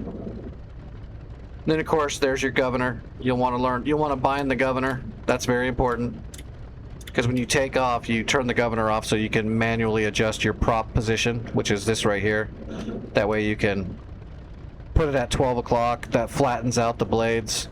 So when you take off your... Because the BF-109's engine is so powerful, if you're taking off with the governor on, it's going to torque you so hard, you're going to be flying all over the place, and you're probably going to roll over trying to take off.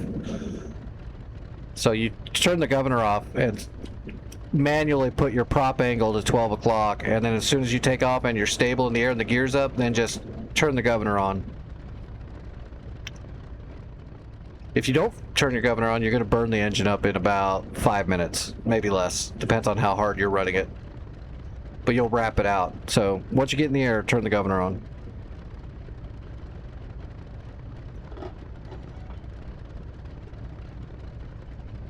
That's something I wish you could do in the Dora, is manually adjust the prop. Which, if people don't know, because a lot of people don't know, the reason there's 2 throttles on all these airplanes, and one of them is an RPM lever, and the other one's a throttle. It is an RPM lever, but what it's actually doing is it's changing the angle of the prop blades so that they push more air backwards, like a helicopter blade. It's exactly the same as a helicopter. So the RPM throttle is actually your collective, so to speak. So when it's all the way forward, the prop is flattened out completely, and then as you bring it back, lowering the RPMs, it's creating more power on the prop and pushing more air back. It's biting it bites a lot harder, and you use that a lot when you're flying if you can. The governor takes that away from you, but it also saves your engine from blowing up.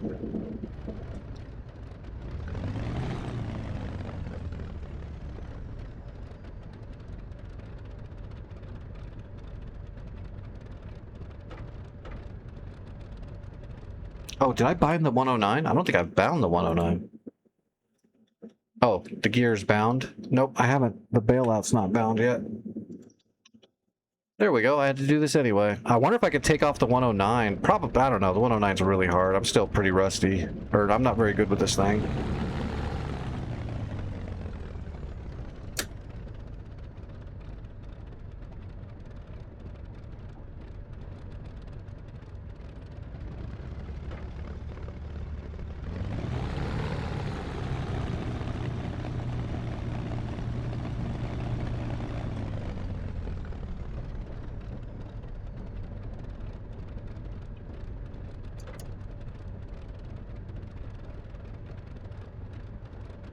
Alright, so turn the governor off, and let's adjust the prop.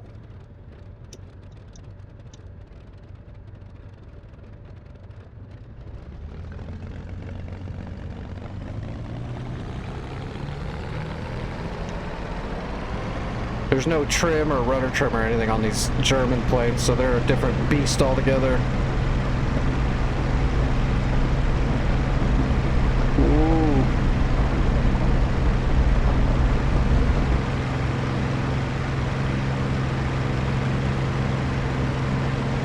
Alright, waiting for the gear to come up. As soon as we got a light, we'll turn the governor on. Governor comes on. I definitely need a little bit more work. That was still better than originally. I gotta get used to the rudders though. Alright, we're flying. It's still a lot easier to fly this thing with the new throttle though. I mean, look at the... I'm coordinating flight already. I'm not wobbling all over the place.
Oh, this thing is way better to fly now.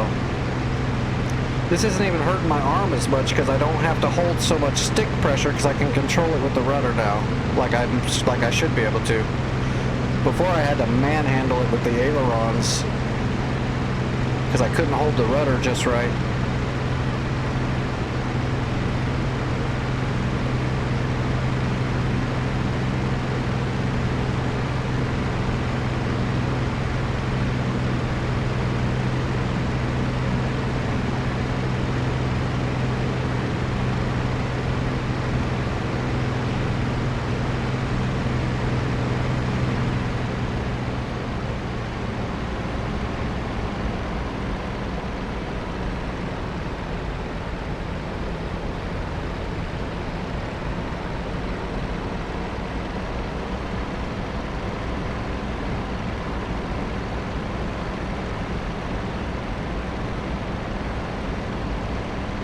Do I know what the mark? I don't know the exact markings on the German. I just go by a clock for a general idea. I couldn't tell you the actual degrees per hash. You'd have to look that up to know exactly how much degrees on the prop position each hatch is and so on and so forth. I do not know that off that gauge.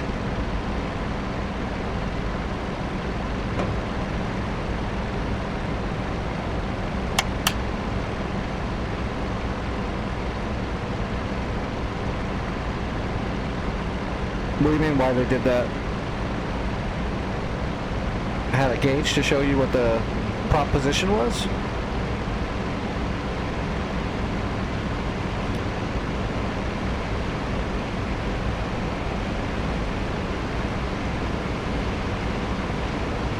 Oh, bad Germans, I guess? I don't know. I shouldn't say that, I'm German, but...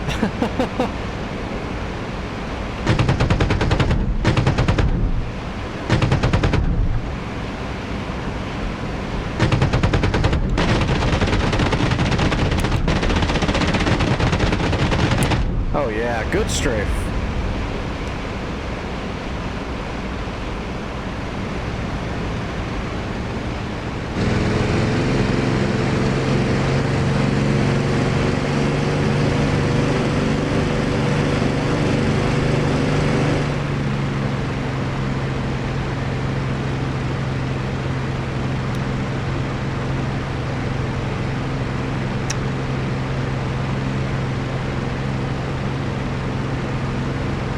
No, I haven't tested the bombs. It's the same 500-pounder that they put on the... Well, it's not a pounder. It's...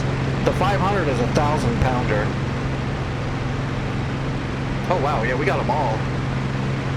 That was a good strafe. That was a really good strafe.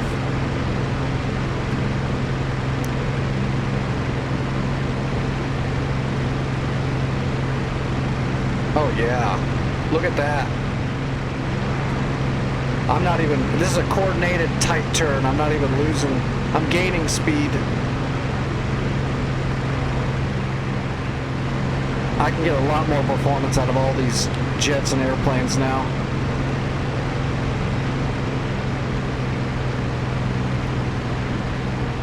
But no, I haven't dropped any bombs from the 109. I mean, I have, but it's been a long time. I couldn't tell you.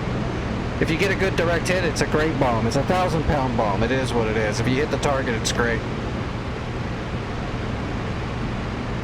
If you can get the hardest part about putting that big-ass bomb on like the 109 is it makes it really hard to take off.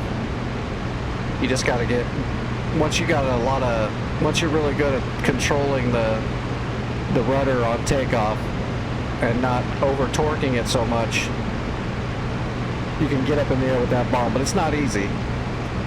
I almost lost it a couple times taking off in the Dora the other night, grabbing that 1,000-pounder. I got some kills with that 1,000-pounder, but it doesn't do very good on tanks unless you get a direct hit. The Dora airburst rockets are better armor penetration than the bomb. Those are direct hit only as well, but at least it's easier to get the direct hit.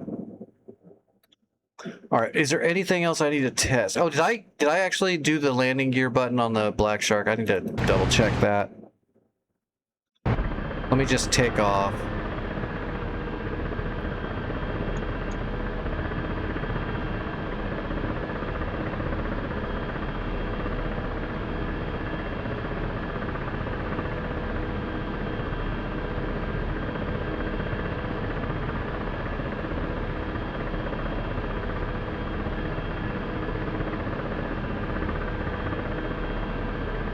Yeah, the slew is good. I like the slew. It'll be fine.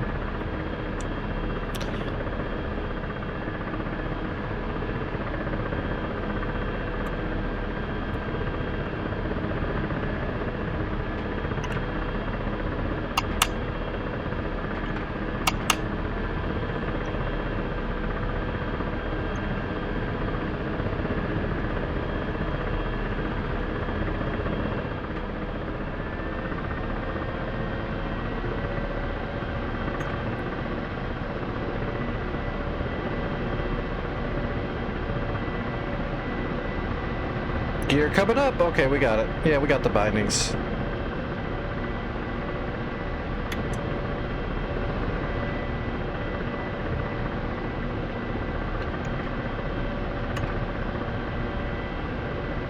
Piece of cake. Yeah, this will be fine.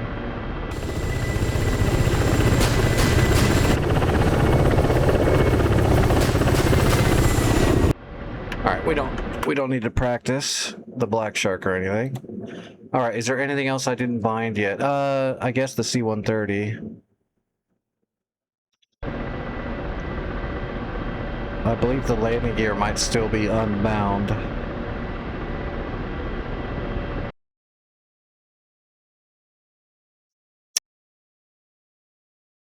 For the Chinook.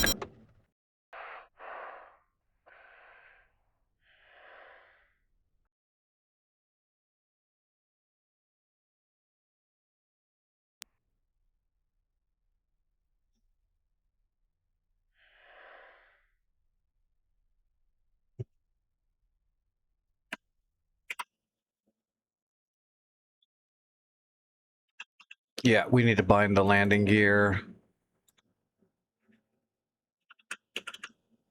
Is there an actual...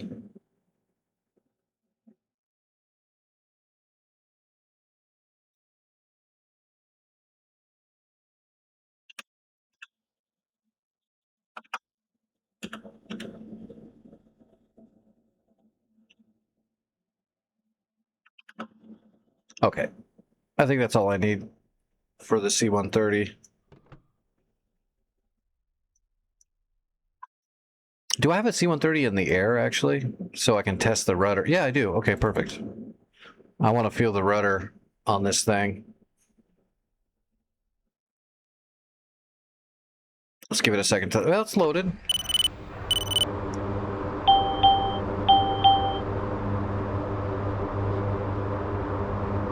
My throttle's not working.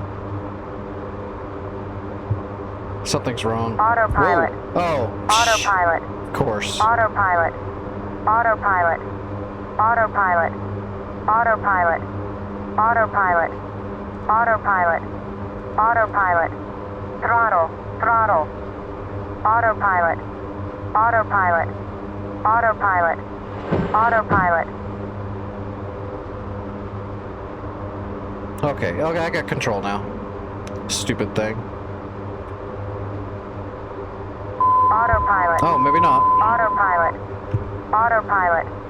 Autopilot. Autopilot. Autopilot. Autopilot. Autopilot. Autopilot. Autopilot. Autopilot. It was already off. Check altitude. Check altitude. Check altitude. Autopilot. Autopilot. Autopilot. Autopilot. Autopilot. I don't think they're going to do that, no. Autopilot. Autopilot. Autopilot. Autopilot. Autopilot. Autopilot. Autopilot. Autopilot. Check altitude. Autopilot. Autopilot. Autopilot. Autopilot. I thought I hit my Autopilot. disengage already. Autopilot. Autopilot.